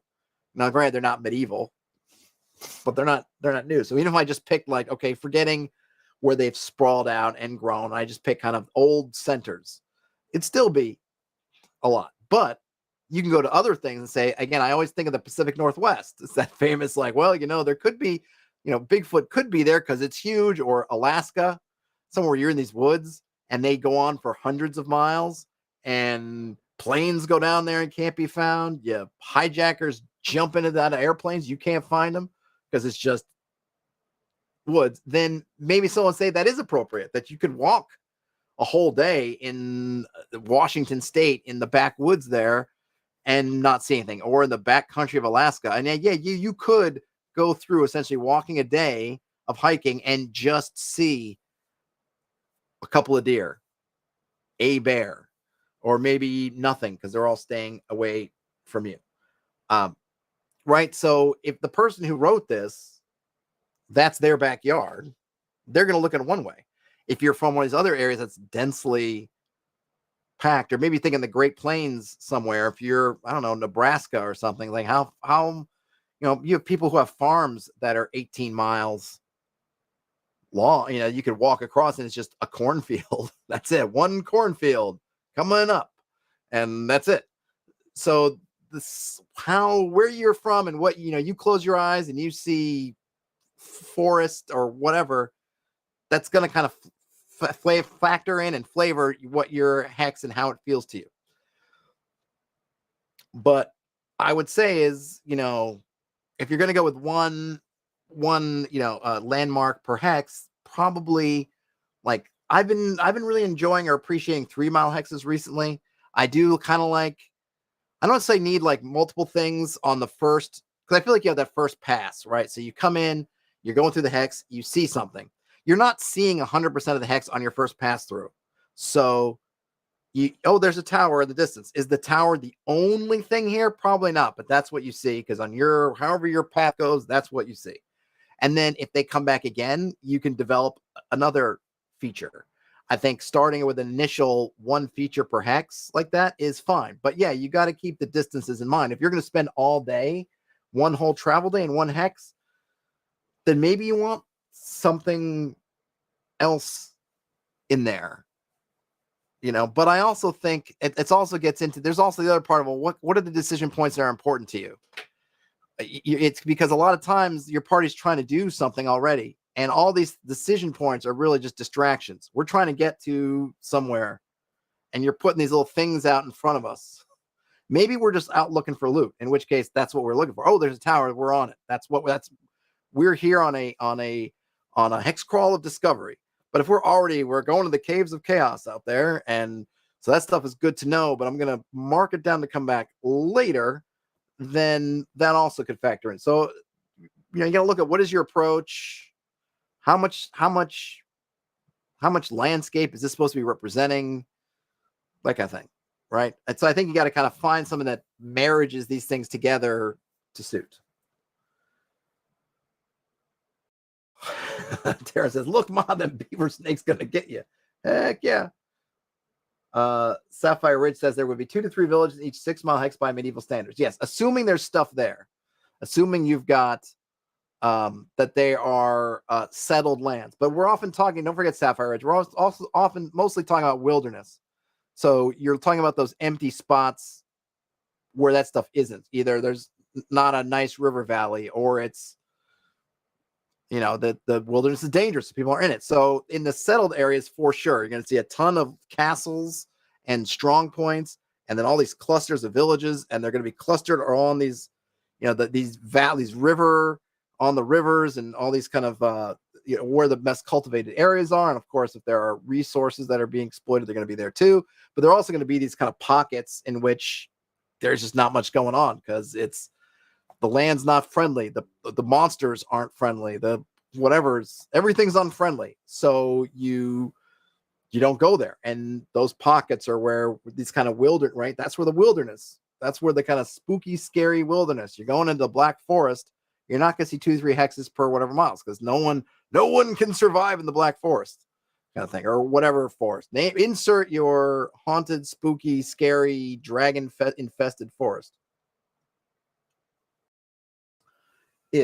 But in terms of stocking, like I was thinking about clues and things and what can lead you maybe to another hex. Oh, this is something, but it also kind of leading you towards something else. Another thing they got to think about. And you can also, depending on if you're stocking layers the same way, or if you're stocking layers a different way, like layers can also get layered in on there, or they can be part of this stocking. You got a lot of different, there's a lots of options. Raid says, kind of cliche at this point, but they think it was said all of Skyrim is within a 6 mile hex. Might be misquoting. No, I've heard that before. But I think that's I think it's a little bit I don't have the best understanding of the whole Skyrim bit, but I think they're talking kind of like about how long it, because I know they said that the game uses tricks. So there's kind of how long things are in a almost like a measured way, then versus how long it takes to get there. But there's also things like the towns on the inside are bigger than they are on the outside, I think. So there's kind of some kind of trickery involved. But yeah, maybe it might be. But I mean, a 6 mile hex is 30 some odd square miles. So I think it's easy to think like, oh, 6 mile hex is so short because you're just thinking the 6 mile bit. But the reality is the actual space, if in square miles, is substantial. Perkins says part of it depends on how the players are interacting with the travel. What are the players investigating, engaged with while traveling? Right. And that comes down to kind of what are they doing? Because to one person's, they've got no decision points, is another person's like, but that's not really a decision point. I mean, I guess like, do we mess with the beavers or not? Yes, is a decision point, I suppose. In the same way, there's a tower over there is a decision point. But depending on what the party is actually doing, it's kind of sometimes like, yes, technically it's a decision because yes, they could technically decide to go try to capture a serpentine limbless beaver, but the reality is they got more important stuff to do, so they ain't going to be doing it. It's almost like you want to give a quality rating to your decision point. Like, yes, it is a decision point, but is it a high quality decision point or a low quality decision point? And I would think a high quality decision point is one that really is tempting to the players in terms of what they're doing, that it might actually get them to do it. Whereas a low quality one is one of most likely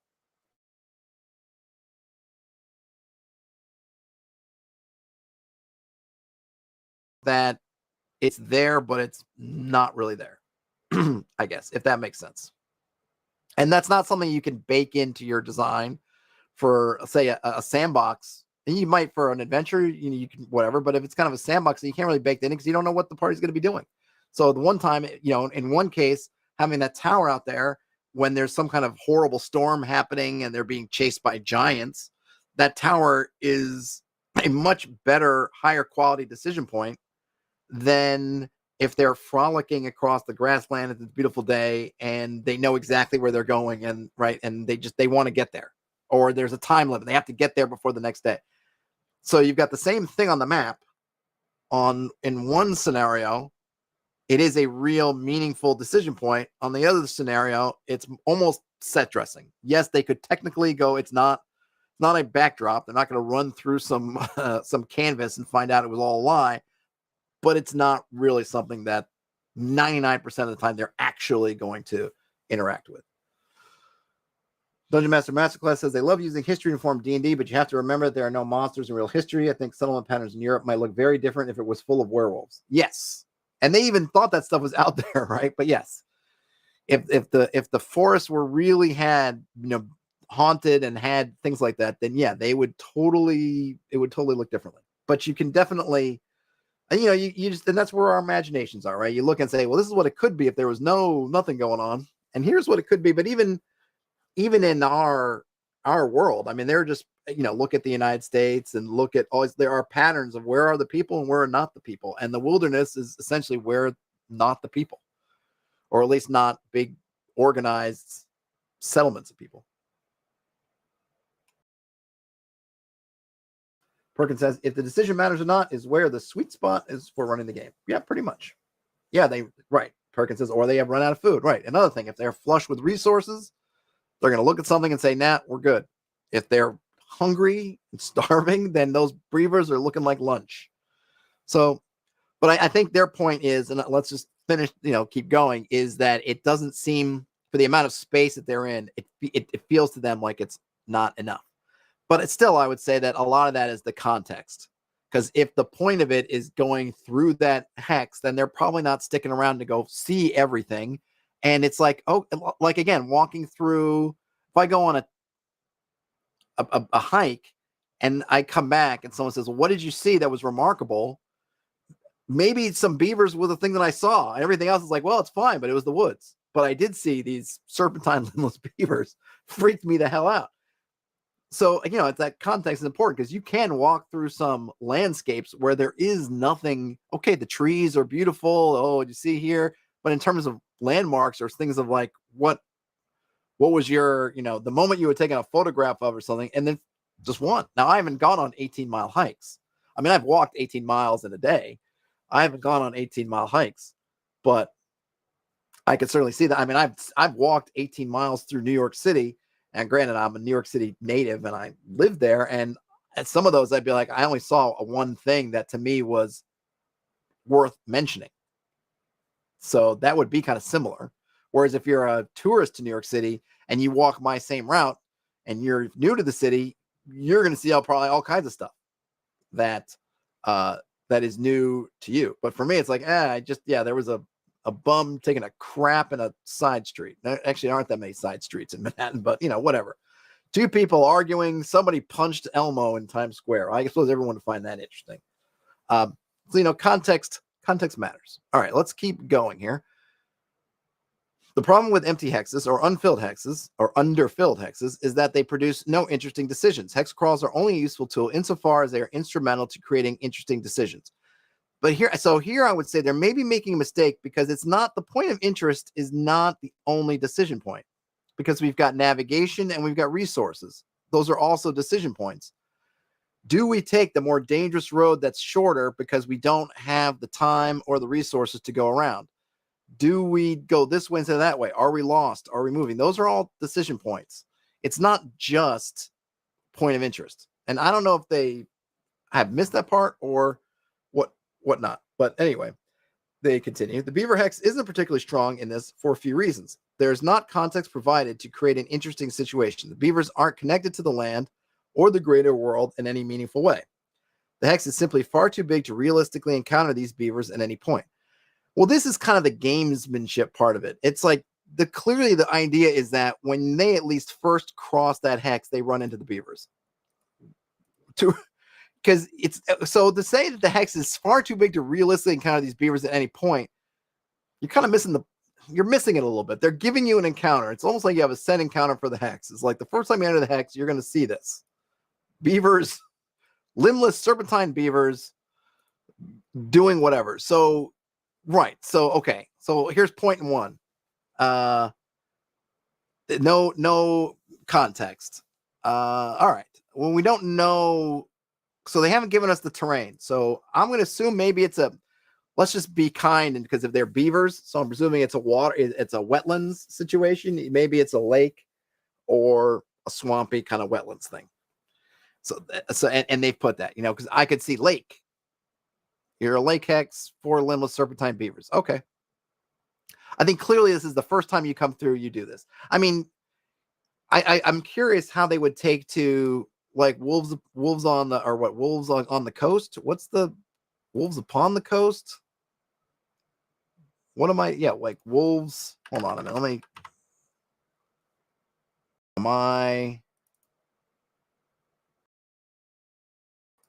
Right, what? Wolves.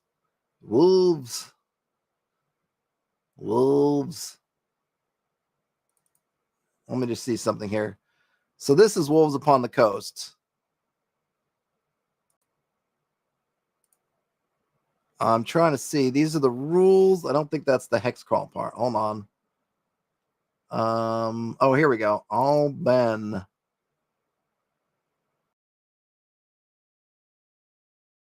Okay. So on coast. Let's see. We got a dungeon.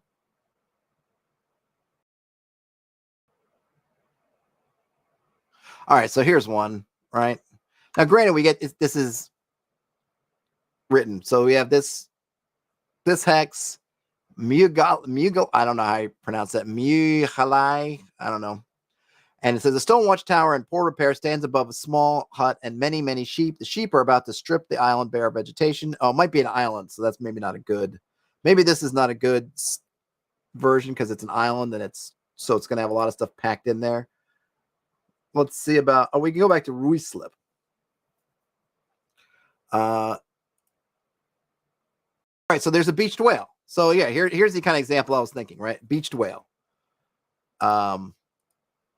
Upon the sands, a beach killer whale slowly dies, right? And it's got some more stuff in here and some things. But to the point that this person's making, this is fine the first time, right? You could cross that hex.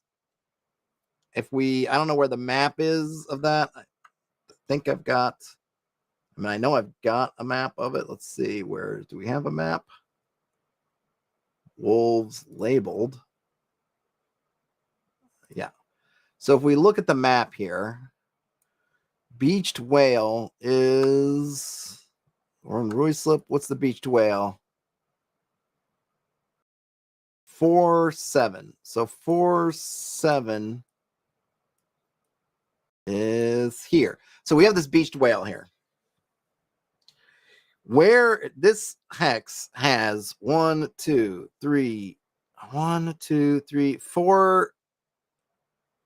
the 4 faces that are on coast. But you can also dip into this hex and never touch the coast, or you could arrive at any of those 4 faces. It doesn't matter. When you see this whale encounter, you are going to presume that however you walked through, at least on that first time, you encounter the whale. That's just kind of the way that's written. And so I think that is clearly the way that they're writing. Where is it? That they're writing that hex. The first time through, whatever reason, you cross paths with those beavers. After that, then you could roll for encounters or do whatever. Now, granted, they haven't made a connection. I don't know what connected to the land is, because, like I said, I don't have the context. I don't have this adventure. I don't know. The connection in Ruislip is merely that they call the hex beached whale. The whole hex is called beached whale, but that's fine, because that's kind of the notable thing in it. But it's also a hex that's on the coast. So you could say, you know what, I get it. Beached whale. The connection to the land is, it's a coast area, so there's a whale on the beach. Okay. Same thing. I'm presuming, again, I don't know, there is a lake or a wetlands, and even if there was woods or something that you just presume something nearby, because that's where beavers are, that they're beavers. Now, they could have said what it had been there, if this was a woods hex, that they said that there is a pond or whatever, and inside there's beavers. Yes, that might have been a little bit nicer. But other than that, say, hey, that's the connection. Now, meaningful is kind of loaded, because, well, what's meaningful? What's meaningful about that beached whale to the world? Nothing. It's there. It's going to die. That's it. I think maybe is there something inside it? There's a clam. There's a statue of an angry sea god and a clam with a pearl. So there's a little bit of loot, but that's not really meaningful. I mean, this is not named or anything, so I haven't read through it, so I presume it doesn't amount to anything. So what is meaningful? But it's there. And right. And so that's that same thing that they're doing. So I feel like it's a little bit unfair. And then this other part, to me, is just a little bit kind of missing the point. The point is that, yeah, okay, yes, practically speaking, if we were just being reals, yes, you could not say for a fact that you walk across the hex and see those things, except you can, because it's a game, and we're giving you this one set encounter, which is the first time you enter this hex, from whichever direction you encounter the beavers. That is almost like, and again, like I'm pulling up Wolves on the Coast, because Wolves on the Coast, I think, is very good. I haven't really read through it, and I'm going to do more of this on a stream on its own. But it's also one that's very well regarded. So I want to say, like, here's this one saying, like, this one stinks, and here's some roller. It's doing basically the same thing. Is Wolves on the Coast, this example, the beached whale, written better in a way, more gameable in a way than their example? Yes.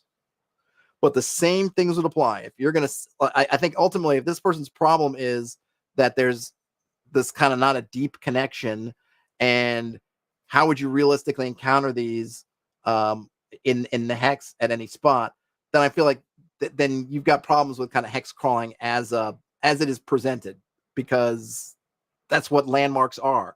And any 36, unless you're using tiny hexes, there's always going to be a way that you could sneak through a hex and miss a landmark. But we put them in there, because we're saying, like, hey, we're just saying, like, a little bit of a gamey thing. It's like, you're going to cross near that tower. I can't say that you are going to, for reals, if we were plotting it out, but we're just saying for a game, because it's a game, because we're putting stuff out there. It's a game. that you're going to cross paths with it. Otherwise, yeah, I mean, how small would your hexes have to be? I mean, again, going back to New York City, if you're on one avenue block or another, you're going to miss all kinds of stuff and never know it was ever there. I mean, you could probably do that in just looking the wrong way down a street. You're looking to your left, one way, you're looking another way, things that happen. So I find those are kind of, and the thing is, like, I'm with them and saying, hey, man, for a whole 18-mile, whatever long stretch that is, like, yeah, seems maybe they went a little too big with their hex size. 330 hexes, 86 square miles each is a lot. It's like you could have shrunk that down, but I don't know if I'm buying these objections. Let's see. Nothing says, what's the other option? Write down every creature and landform in 84 square miles and roll to see what the PCs encounter. I mean, I suppose that's one way to do it. Not saying that would be particularly fruitful, but one could do it. Perkins says, yeah, the encounter could start from very far away and they smell a horror, smell decay. The players can decide to investigate or skip the whale. Right. I mean, the point is, right, and the same thing with beavers. You hear the beavers, you smell the beavers, you see beaver stuff. Like, this is part of that thing where you as the GM take this thing that's written on the page and then you bring it into the game. Some adventures, some modules, some supplements do more of that work for you. Others do less. It could just be a simple matter of you don't like this style. They only give you one landmark. They told you fill in the rest. You want them to have done that work. And then they're not giving you a whole bunch of stuff about the beavers. They're just putting them out there and you got to figure out how it works. Right. So taking these things as like, okay, I could easily take that and turn it into something and make that work. I would agree that maybe for the amount of, I probably would just cut the hexes smaller and maybe make them all, just squeeze them down. Like maybe even use that adventure if I wanted to use it, but instead of them being 18 miles, I'll make them 6 miles. Whatever. I don't know what the impact would be on other things, but maybe they just picked a huge size.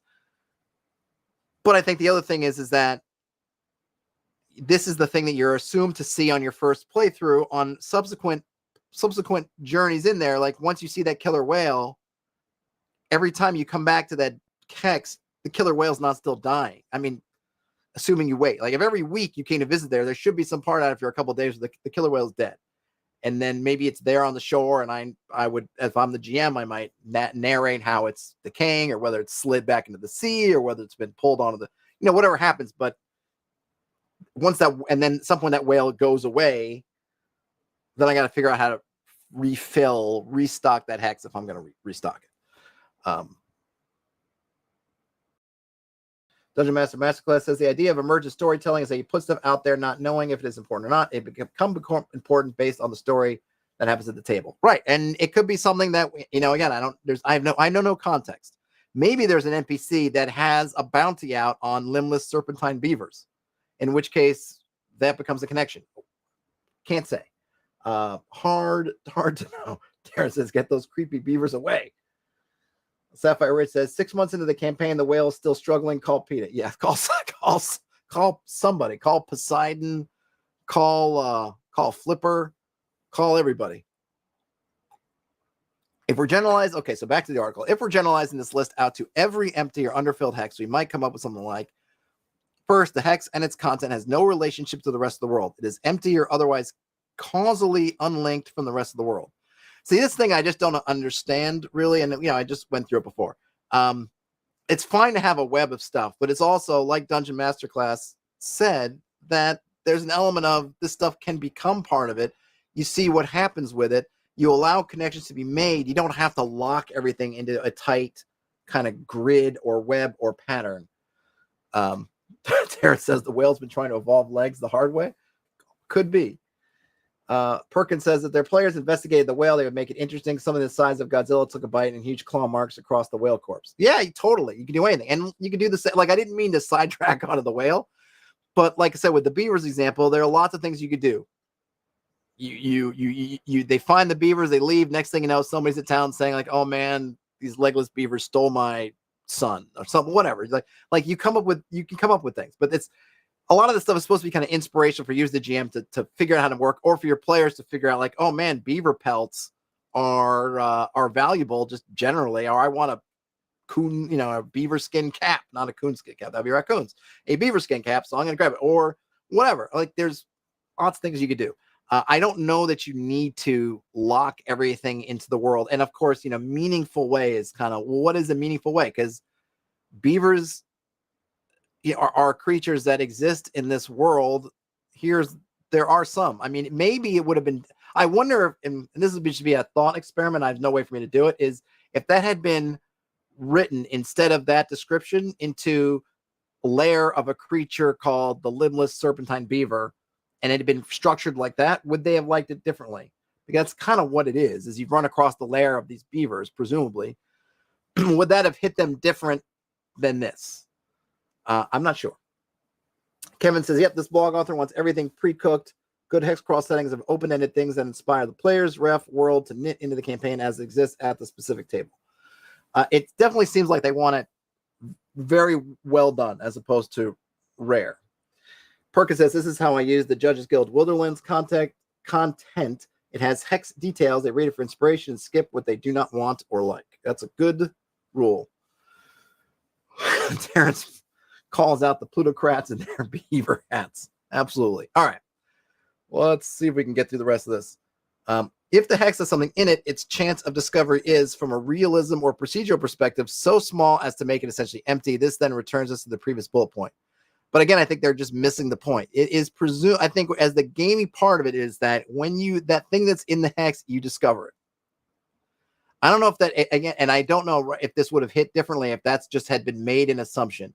And the thing is, it's the same in a dungeon, right? In a dungeon, do we assume that like you enter the room that's the kitchen and there is the cook that's working?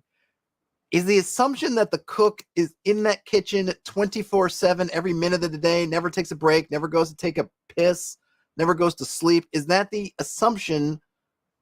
No, but the assumption is that moment that the party enters the kitchen, the cook is there. Now, some folks might have it written down differently and say there's a 30% chance the cook is there, whatever. But then that strikes some people the wrong way too, because they're like, well, why do I want to roll dice to figure that out or whatever? Like, but you just assume that the first time in a room that the room is as it's described, with the people who are in the room, at the room, doing whatever. Like, oftentimes, there'll be the room and there's a conversation going on.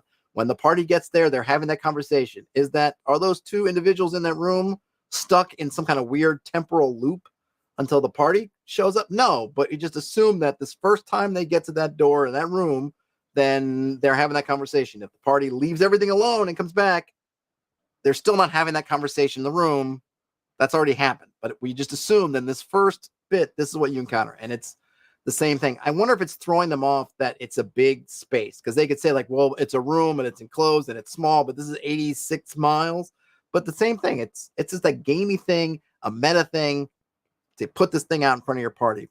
And I'm not sure. It's interesting to me that they've gotten kind of stuck on that a bit. And I'm not sure if it's just how they're approaching, it'd be interesting to know like what their philosophy of kind of hex crawling is in general, or what are they doing when they see something in any hex crawl that gives a description for something in the hex. Are they rolling dice to see whether they find it?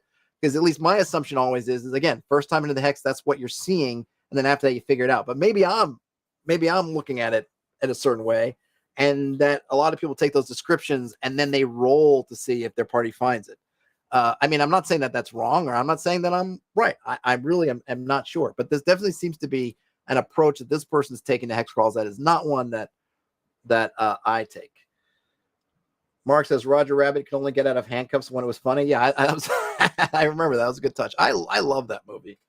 My wife doesn't like that movie. I love Roger Rabbit. All right, so how do we fix underfilled? And again, back to the author of the blog voice. So how do we fix underfilled or empty hexes? We might try creating a causal relationship between the encounter we have and the neighboring hexes. So so here's what they're saying, right? Connecting this to the rest of the world, which in this case means neighboring hexes. So here's their redux, their redo of the beavers. 4 limbless serpentine beavers are the size of wolves, and they slither and swim in a jerky, unpredictable manner. Several weeks ago, the beavers dammed a large river, removing a neighboring village and neighboring hexes access to water. The dam has formed a large lake. And look, there's nothing wrong with it, right? That is very nice. But You don't need that for everything. There are some, it's okay for something to be self-contained, especially if it's in 86 square miles, right? In 86 miles, there can be something going on that isn't leaking out into neighboring hexes. I don't have a problem with that at all. And I think it's good to have stuff like that. But I think if that's your demand for every single thing on the in your hex, or every single hex, that might be too much.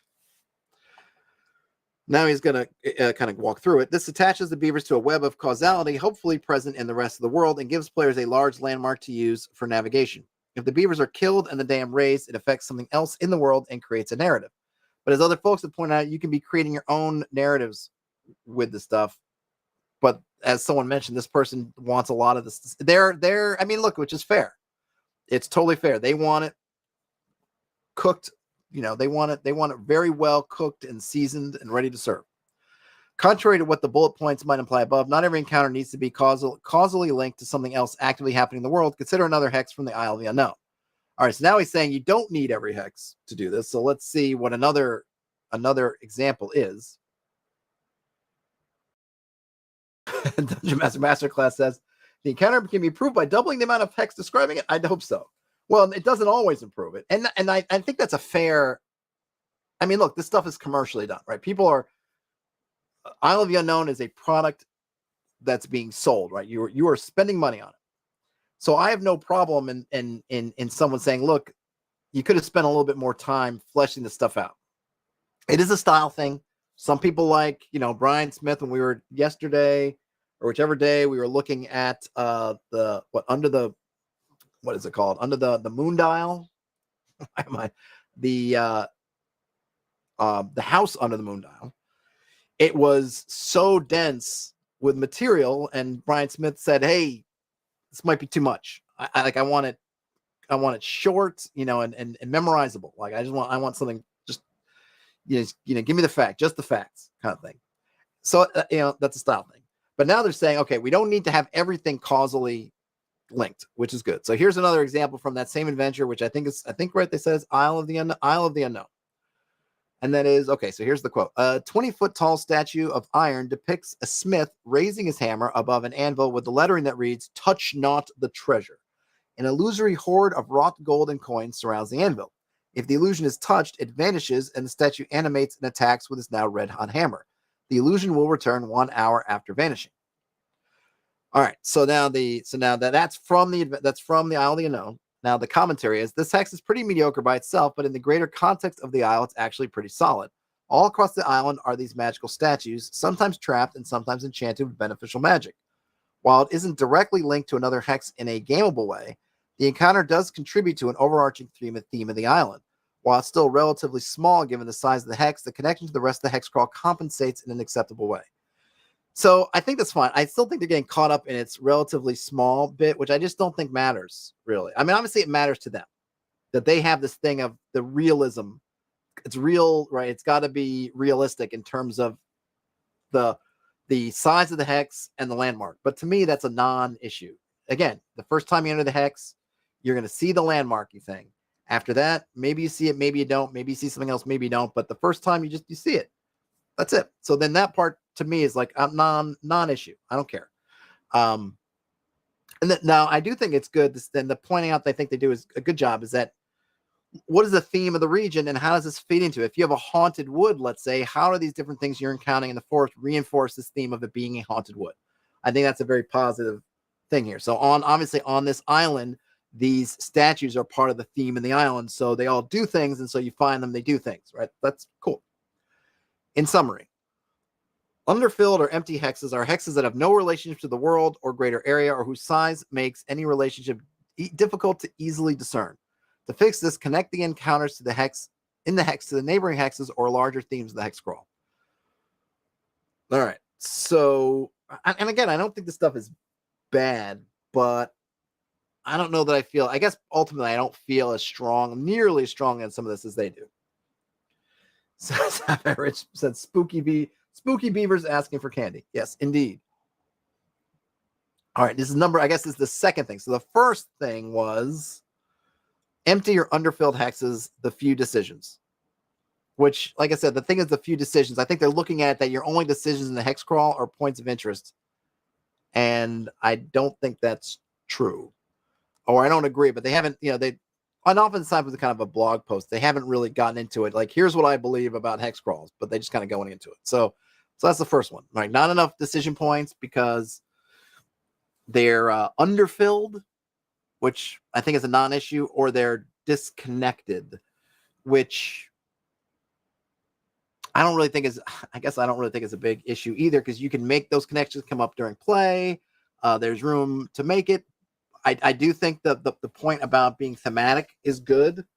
And I think it's good to think about ways in which some things do connect, especially, bigger things, whatever, do connect to that stuff. But I feel like he puts them as like, I don't know. He seems to he's raised them as like, these are the two big issues. And I don't know if that kind of compound of those other things really, to me anyway, comes up. But obviously everyone has their own things. And certainly I think someone who is on his same wavelength is going to look at certain hex crawls very differently than, say, someone like I am. Sapphire Ridge wants to know what's his example of an overfilled hex. Well, let's see. So here we're going to get to, this is number 2, uniform. I don't think he's going to get to that, but uniform hex crawls, dispelling the illusion of exploration.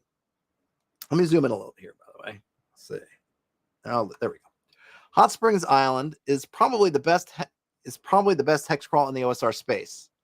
Far from being too empty, 24 of the 25 hexes have 3 unique points of interest in an area of about 3.5 square miles, quickly sidestepping the empty hex problem. Each point of interest is causally related to the larger themes of the island and is absolutely teeming with relationships to neighboring hexes thanks to the module's robust random encounter generator.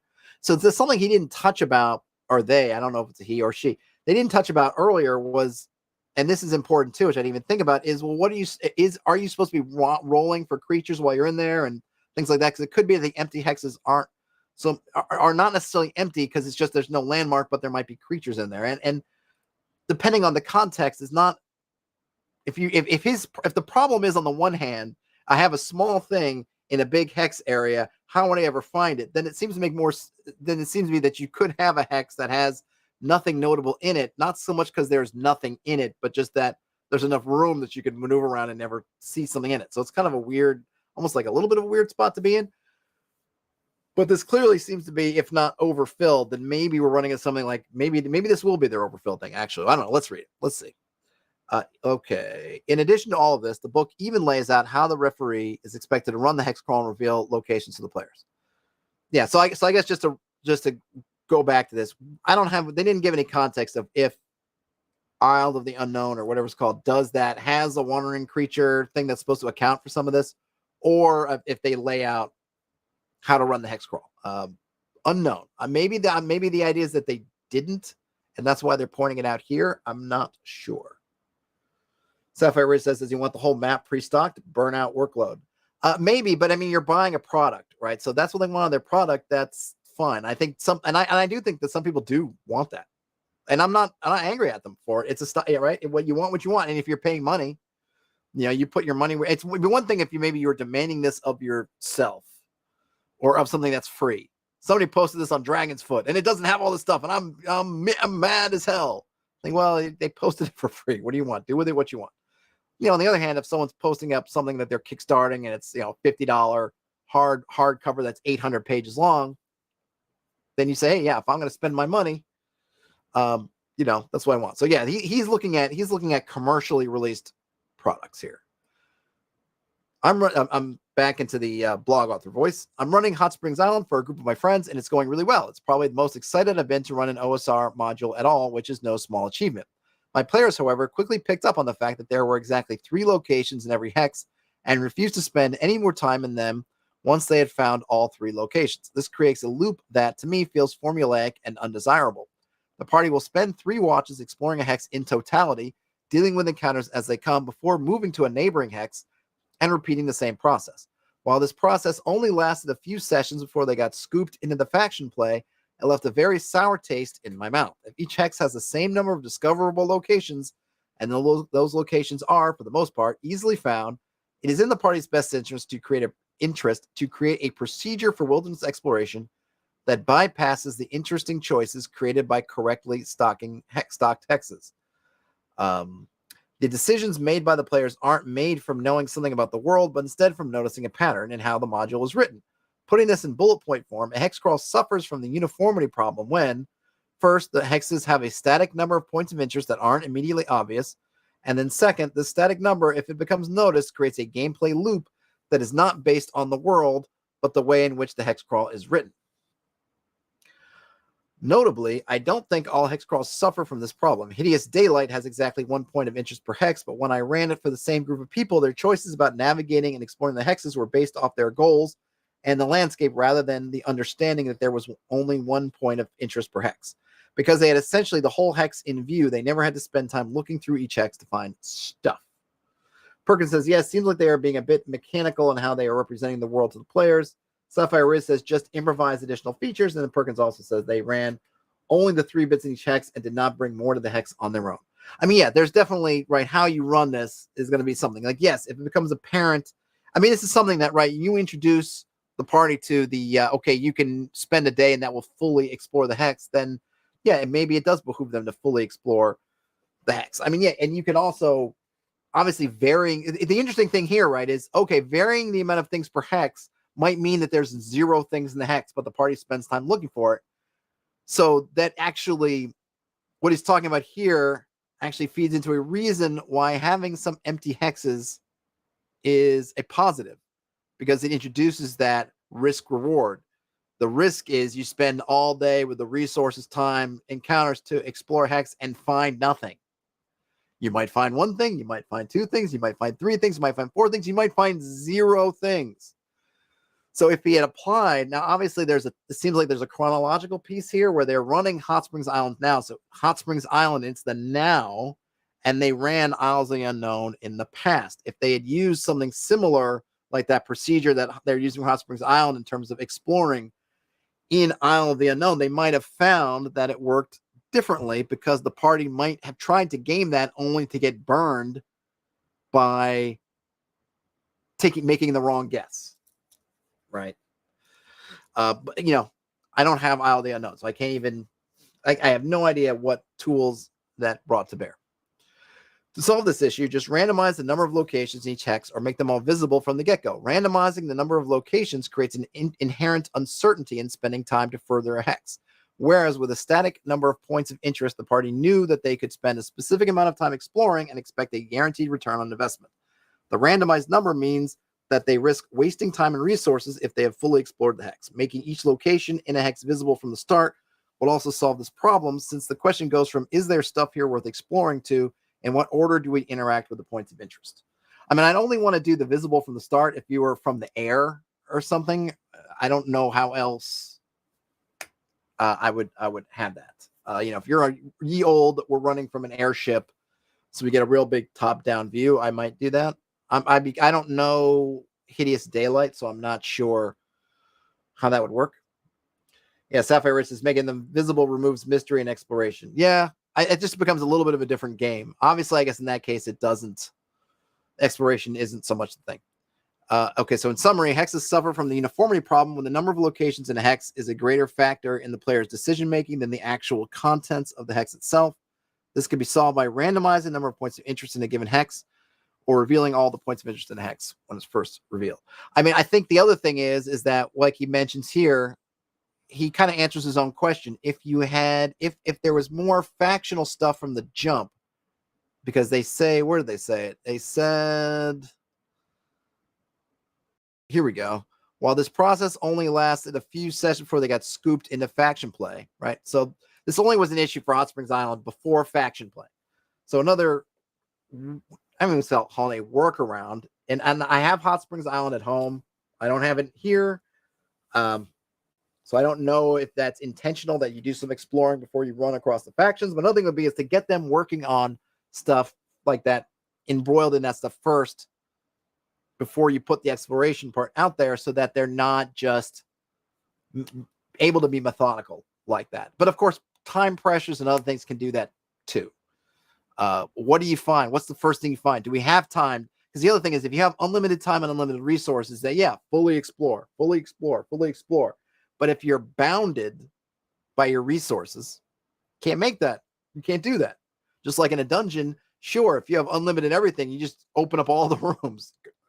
We're just going to sweep through and going to get everything, but you don't necessarily have that kind of time or resources. So you got to make choices into which rooms which doors you open, which places you decide to really search versus just take a quick look, right? All those things come down to resources. So you have to put that time, the resource pressure has to be there in some way to help curb, because the party's going to try to maximize what it can maximize. That's what you do. Of course they would do that.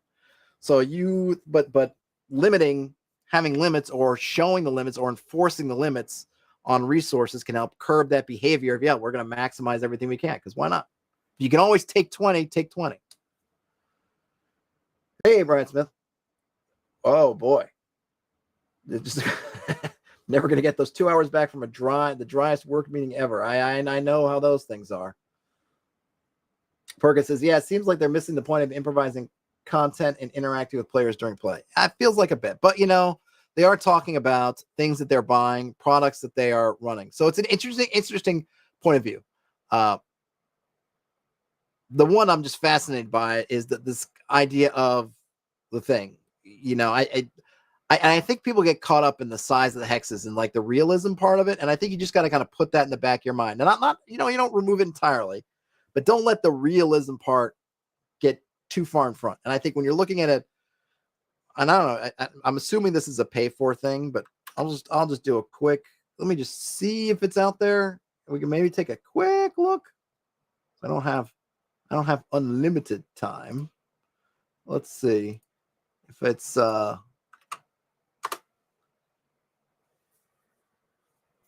of the Unknown. Okay, so it's a Lamentations module. Let's see, do they have a sample? A sample?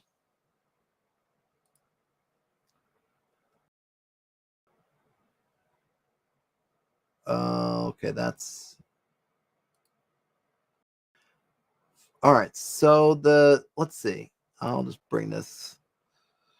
Okay, so according to drive-through, Isle of Unknown, it's a setting designed to be placed in any fantasy campaign, formatted as a Hex-based adventure location. The Isle contains 330 unique challenges and locations, including over 100 new monsters and dozens of spellcasters with unique abilities. The book includes over 120 full-color illustrations, including every single monster found on the Isle, and it's compatible with Lamentations, and the PDF is fully... All right, so let's see. So this has got... so Brian Smith, we were looking at a blog article about some problems with hex crawls, which led me, the example they use of a bad hex crawl is Isle of the Unknown. So the Isle of the Unknown, so I don't know how much stock to put in this, but the reviews are mixed on drive-through. He points out, the problem. So one of the things the author doesn't like is where the hex size seems too big for this. For the amount of, so what the author's, I guess, main things were, they don't hexes that are underfilled. In other words, the size of the hex and the amount of locations, or I guess encounters or landmark things, does not seem to match the size of the hex. I think the other thing is that when they prefer encounters, this one's kind of get dicey, because first they say they should, and then they say, well, they don't always have to. But I guess ultimately they feel like the encounters or things in the hex should either be thematic to the setting or the location, the area, or be connected to the world. In other words, they're affecting other hexes. It seems like they want something that's one of those two things.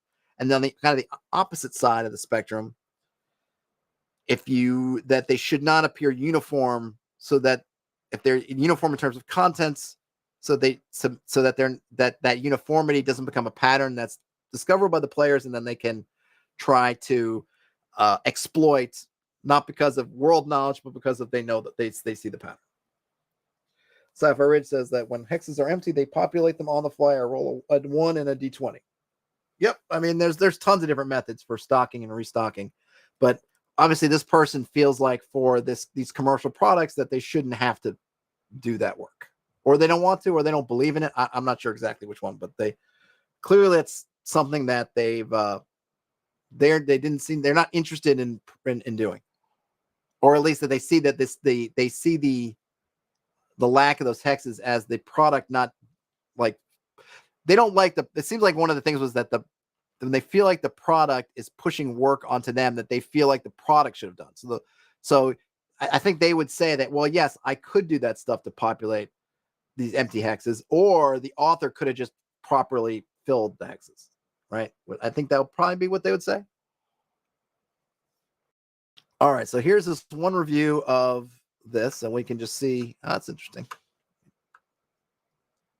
It's actually shrinking. Oh, there we go. Maybe this is a good size. Kevin says, a sparsely populated, like the Isle of the Unknown seems to be, or echoes of Fomalhaut should always be used with encounter tables. Yeah, I mean, that's the thing. Unfortunately, we just have a blog post. I have no context. That's why we'll read some of these reviews of Isle of the Unknown, because we have no context on what's given with the what the adventure provides outside of these things, right? We're just given an example of 2 hexes, one that's pretty good, one that's pretty bad in their opinion. No idea if we're supposed to be using encounter tables, or like, we have no idea. We're given nothing to know what else is there. So here, user of drive-through Thylo gave this a 3 out of 5. Oh, and I guess this is from a website called the Enzeitgeist Review. This massive campaign setting or Hex-Crawl or toolkit clocks in at 134 pages. That's fine. Okay, that's fine. Okay, so first thing you notice when looking at this book is that it's gorgeous. I mean, a wonderful hardcover, solid, great. See that cover on the inside, a front and back cover? We get the massive Hex-Crawl map of the Isle of the Unknown. The referee version sports icons that show the type of thing that can be found on a given hex, making use of the book relatively easy. This is also represented in the layout. You see, the pages don't sport that much text and pretty broad borders. Why? Because hex-shaped frames highlight the artworks of the strange creatures to be found here with the respective hexes numbers below the image. Thus, if you're flipping through the book and see something you fancy, you can immediately find the proper hex. Better yet, the numbers denoting the respective hexes are color-coded by the general type of thing to be encountered in the hex. Speaking of organization, we get a monster appendix that lists monsters by HD and hex, with small versions of their artworks and separate lists of magic statues, magic users, and clerics by hex. We also get a list of settlements by hex, though I need to comment on that later. All right, so one, it seems like, which is not spoken about in the other blog, like the layout in terms of being able to figure out where things are, what's in there, seems to be really good. Though maybe it sounds like maybe there's not a lot of content area there, but it's, the layout in terms of being able to find stuff and see what's what and where seems to be actually really excellent. I mean, look at that cover. While the monster artworks are more comic book-like, we do get a ton of artworks of this quality. You see, the Isle is home to a vast array of truly unique magic users, and they come with gorgeous one-page artworks. If you're a connoisseur of beautiful fantasy art, this book may be worth getting for that alone. All right, so he loves the art. Now, someone has read Carcosa. Oh, wait, sorry, scratch that. Someone has written Carcosa. This book is not simply an OSR setting inspired by Carcosa. It was penned by the same person. All right, so now we know a little more background. The author of that was the author of Carcosa. However, if you disliked Carcosa and its dark aspects, please read on. This is not a book that sports any kind of problematic or particularly dark content. Instead, the main focus would be on non-Tolkien-esque wonder. What do I mean by this? Well, I enjoy Tolkien-esque fantasy. There's a reason it resounds with so many people, but there's a downside to the cultural dominance of this particular type of fantasy. We not only fail to see the vast cosmos of mythologies our own cultures have produced, we also blind ourselves to our past as the tropes of this type of fantasy subsume other creative and unique ideas. One of the things I love about the OSR movement is that many authors are pushing boundaries regarding the tales they tell, that there are plenty of deviations from the dwarf or elf or halfling defaults. In this case, we take a look at a number of fantasy, we take a look at a type of fantasy that is reminiscent of psychedelic experimental cinema like Twilight of the Ice Nymphs of dream logic. And if I had to describe this Isle of the Unknown in one sentence, I'd call it, quote, a crusader's psychedelic hallucination of the antique, end quote. I'm not sure what that means, but it sounds cool. This book feels very much indebted to the cosmos of creatures hinted at in a variety of pre-Tolkien fantasy. For example, the Prester John myth, though the creatures herein are thoroughly distinct. The monsters I mentioned, each of them is utterly weird. All right, I'm going to try to skip through this because this is a long one of stuff. I kind of want to get to if there's, because they're not really getting into the Hex-Crawl stuff so much. Oh, blah, blah, blah, blah. All right, so getting down to more of the, so in short, so okay, once you scratch the surface, the setting begins to come apart, at least to a degree. There's another problem that made reading the final pages of this as dissatisfying as the beginning was amazing. This is basically a one-trick pony. Trick 1, magic statues with weird effects. Solution, don't mess with them, usually not worth it. Trick 2, utterly weird, cool creature. Trick 3, magic user or cleric with powerful, unique ability. Messing with them is usually a bad idea. Greedy players, beware. It is a long review. But I think they're reposting it from their website, right? So interestingly enough, this was not something that the blog author pointed out as a pattern, but now this reviewer is pointing out as a pattern, which is magic statues, which actually they liked the magic statue theme and the other. I mean, this is always great about reading different people's reviews, right? Everyone's got things they like. They like the magic statues. They like that theme of it, that all across this island are magic statues.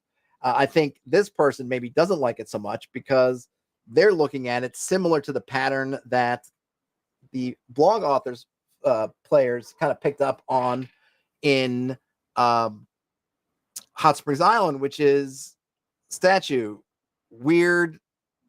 You know, you maybe try one, underwhelmed by what you get, try another one, underwhelmed by what you get. So then the rest of the time you just don't try them anymore. They're just not worth it. So it's like, oh, weird statue, not touching it. Right? That's a different kind of pattern that could be like, yep, weird statue, ain't gonna touch it because it's not gonna be worth it. All of these tricks are executed really, really well, time and time again, but they become tiresome due to the frequency of their structural repetition. You see, we consider wondrous what we perceive as unfamiliar. Once you see the structure, the wondrous loses some of its splendor. The formula employed by the book could have looked something like that. Take one or more creatures, fuse them together, and add or subtract limbs. Add strange skin condition, top off with magic effect. Hence, limbless serpentine beavers. So the one example we got from the blog totally lines up with what this guy's saying is part of the formula, which again wasn't the complaint of the blog author. Their complaint was not that the creatures were formulaic, right? Which is, again, it's just interesting, different people seeing different things. Sapphire Ridge says empty hexes are where percentage in layers live. Yep, that's a good idea. And Magnus says no hex is empty if you have a random encounter table. All good points. Brian Smith says dead giveaway to an overly verbose post introducing a personal term and saying, what do I mean by this? And then writing 200 more words. I think that's a good trick I'm going to use on my videos. I can lengthen them. Perkins says, seems like a framework for a DM to bring their own twist and content to the setting. I mean, I think, yes. And I think that's probably what they had in mind to some degree. But again, the blog author, that was a negative. Like, I want you to give you, he's saying, I want the full thing, which I get, right? It's kind of like if you go out for dinner, right? There's like, they have those delivery services that make your own dinner, right? Where they give you all the ingredients in a box. I think there's one, my cousin does one. It's called like Chef's Table or something. And there's Blue Marble or something. No, so there's another one. I don't know. You get it, comes in the box. It's got the recipe printed out, but you have to make it. If that's what you want, and you go and you order it and you get it, you're like, yeah, I'm satisfied. But now imagine you go to a restaurant and you put in your order, Blue Apron, thank you, Brian Smith, and then they give you the meal kit to make your order. You're probably a lot less satisfied. You're going, what the F is this? I'm not paying you for my dinner. I want paying you for the kit. Some people want the kit. Some people want the dinner. I think in the first case, the blog author, they want the dinner. Other people are satisfied, or they want the kit because they know they're going to make their own dinner that's better than if they had gotten the whole dinner. Like, I can cook better than you, so give me the kit because I'll take your ingredients and I'll do better with them than for my table and my tastes and my players than you could. or give me the dinner. The blog author wanted the dinner. Martin says he got a nice recipe for limbless beaver steaks, but will they work on limbless serpentine beavers? All right, so what's going on? So take one or more creatures, fuse them together, and or add or subtract limbs, add strange skin condition, top off with a magic effect, describe utopian domain of magic user, add familiar creatures or elemental powers, potentially add means to penalize greedy murder hoboing PCs. The problem here is that there isn't enough change of pace. Where Carcosa had aliens, dinosaurs, sci-fi tech, spawns of chubby, great old ones, weirdly colored men, this has weird monsters and weird magic users. Isle of the Unknown's wonder becomes paradoxically common and mundane due to its concentrated accumulation and to a degree boring even. All right. So his objections have nothing to do with the kind of Hex-Crawl format at all, but that it's almost too much, which is kind of funny because the blog author was kind of saying not enough. This guy's saying too much, without enough, or at least not varied enough. All right, so that was that. I want to see if there's any one of these other reviews. So this one says, I think a lot of people, because it's from the author of Carcosa, I think that's where a lot of people are looking at. All right, the book focuses on 3 primary types of encounters or hexes of interest scattered throughout the island: magic users, statues, and creatures. Okay. All right. Yeah, see, it's just interesting because none so far the other folks don't seem to be particularly bothered by the frequency of points of interest. This is another one that's being reposted from a blog.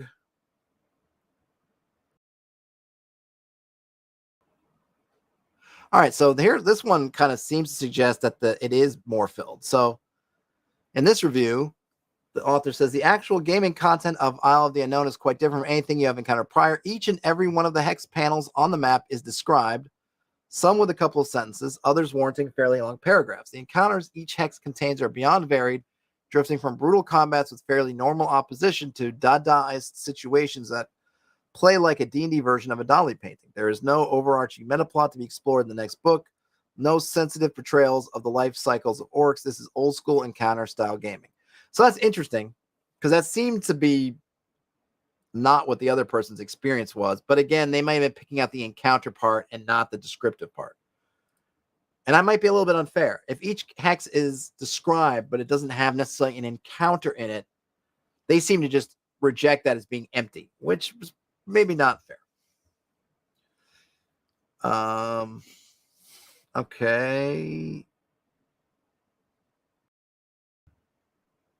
Let's see. All right, so that's them. 2 Alexanders. Oh, this is a fairly old Hex-Crawl too, which is interesting. I don't know when this came out, but some of these reviews are from 2012. So it came, okay, so it was, so, you know, not for nothing, but also, right, this is over 10 years old.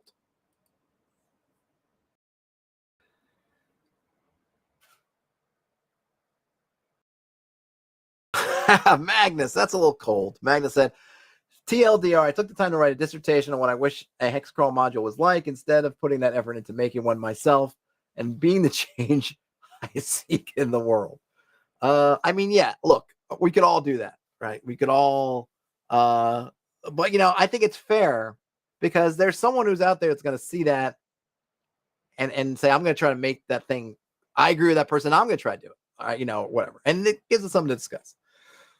I'm not mad at it for writing. We have different point of views, you know, on some of this stuff. But I think it is fair, right? You know, to look at a product and what you're being charged and saying, what am I being charged for? You know, this is an older module. Now it's $10 for over 100 some odd pages, whatnot. I don't know what it was when it came out or what it is if you go get it in print. You know, there's a lot of unknowns, right? You know, but you come in with expectations. I'm buying this product. What is my expectation? What I'm getting? Again, like I said, I really feel like that meal kit versus cooked meal is a really great way of looking at it. Some people are looking, and it's kind of a spectrum of how much are you doing it. Are you doing the 3 ingredients and then it's done? Are you just doing everything with instruction? Like, how are you going to the supermarket and getting all the stuff and just buying the instruction, basically the recipe? There's a lot of different spectrum, and then clearly there are some folks who really want, like, and I can't disagree with them, especially based on whatever, how much your kind of value for money is. Like, look, I'm paying for dinner. I expect dinner. I don't expect do it myself that much, because there's already a bunch of stuff I'm doing myself. I want to get this so that I don't have to do the stuff myself. That is literally the reason why I'm buying the book. So just do the work. I get it. Maybe I'll have to look at this at some point, and because now I'm curious, because I've seen stuff. Every hex is described in some way too. Not enough of the hex is described, but I have a feeling that the blog author doesn't add any context around it. But maybe it's the fact that the descriptions are more of that kind of set dressing stuff, which they are not valuing. Unknown, but it's a good read because it's food for thought. Perkins says that they like the adventure kit like Oath of the Frozen King. I don't know Oath of the Frozen King. What is that? Oh, you're sending me down rabbit holes. Oath of the Frozen King. And pour one out for Lou Gossett Jr. He was a good actor for a long time.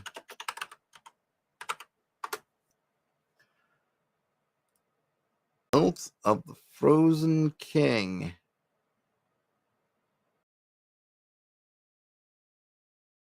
Oath of the Frozen King is the first book in our new Adventure Kit product line. Oh, they're literally called Adventure Kits.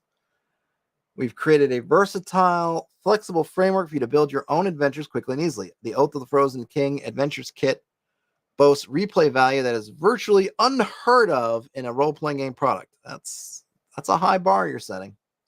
Designed to let game masters choose the pieces they like and fine-tune to their group's playstyle with limitless possibilities for customization. No 2 instances of Oath of the Frozen King will be the same. What makes an adventure kit different? I'm definitely curious. Somewhere between pre-written adventure modules and your own simple prep notes, there's an RPG sweet spot.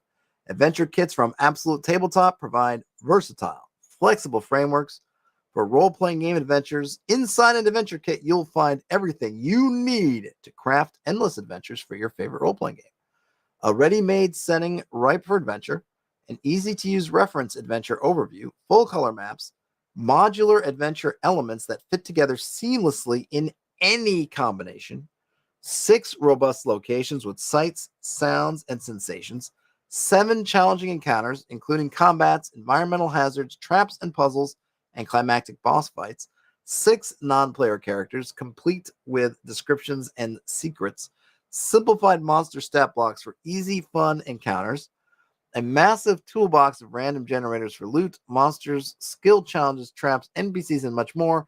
All of this is 5e compatible and easily altered to fit your favorite role-playing game system or setting. Oath of the Frozen King is a frigid dungeon-delving adventure for adventurers of any number and skill level. Mix and match the pieces you like, fine-tune to your group's preferences, and get rolling. Build fun, limitless adventures quickly and easily with adventure kits from Absolute Tabletop. It sounds cool. I have to say that they seem to be promising a lot.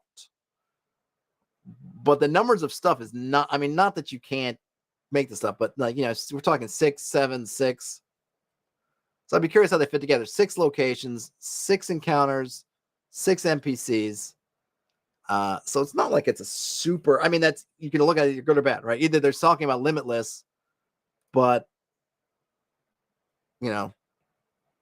6, 6, 7, 6. I wouldn't necessarily call limitless if you just ran the numbers. What, 6 times 6? That'd be like 36. So times 36 times 7. I mean, if you literally just something like that. But of course, you can always do things like reskin. I mean, that would be like kind of like, are they? Because there's the stuff that they don't really teach you necessarily or tell you, but you can do, right? Reskin things to your heart's content. Do that. So I'm curious to see what kind of. I guess I'm really interested in the tools they give on how they might want to teach folks or empower folks to do all the switching up. But it's definitely interesting. I mean, it's a neat idea. I'm very curious to see how it turns out. It is, as Perkins says, a lot of hyperbole Yeah, a lot of hyperbole. And like, I mean, really, most adventures are kind of like that. I mean, some are better than others. It's really right if they make them modular enough that you literally can move them around, as opposed to having them really chained together in a specific way. That might be something that they're doing. Or they're going to make to keep the references kind of oblique to like NPC A. Like you pick one NPC, they are the quest giver. So then they're just going to, and then in the text they just call everybody instead of giving a specific name, they say the quest giver. In which case you would replace that person. You know, then it's like, oh, if NPC A is the quest giver, then it's NPC A. If it's NPC B, then NPC B. NPC B. I suppose they could do something like that. We just need to look at one of them, kind of see how they do it. I'm curious. Well, they do have, well, you know what? Let's see their website. Do they have any other details? This is where an example would be amazing. All right, so they're kickstarting a mecha RPG, and here they have. So I guess there are 3 at the moment: the Battle for Archers, Arctor's Vault, Shadows over Drift Chapel, and Oath of the Frozen King. And they've got the, I guess the mecha hack is theirs and some mecha hack stuff. They got a Discord. Do they have any more details? Well, let's see. Under here, do they have any more? Oh, it looks like they're kind of making it tablety.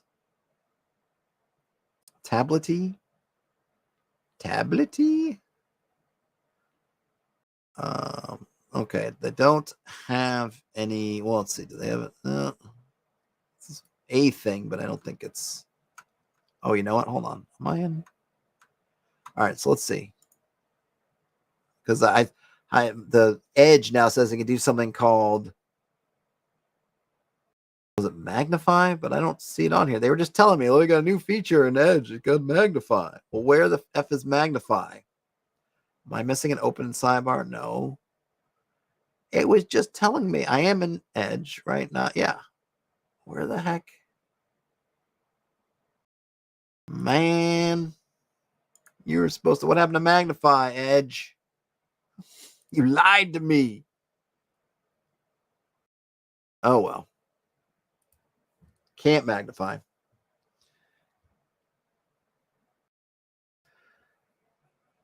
Brian Smith says, Oath of the Frozen King is dope. Love the balance of tables and tools. All right, cool. So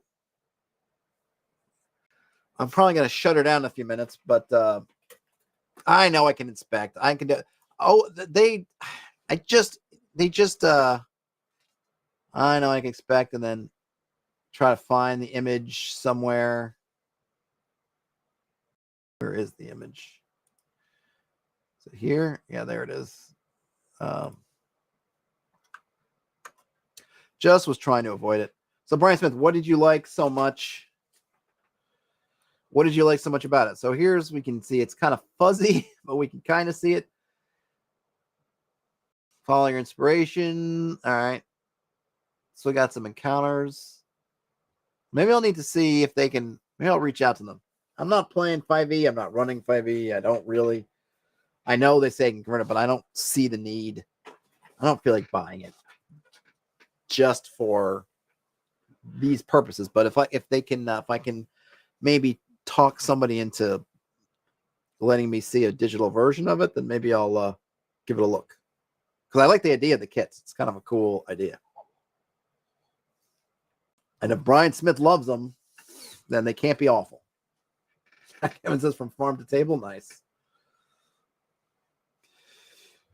All right. Well, I went way longer than I thought I was going to go. And here I was thinking I was struggling for stuff to talk about. And we found it. We found it. Anyone got anything else? Before I die drops? But a die drop is just die drops are good, but I don't like, I feel like they get kind of cutesy with the die drops.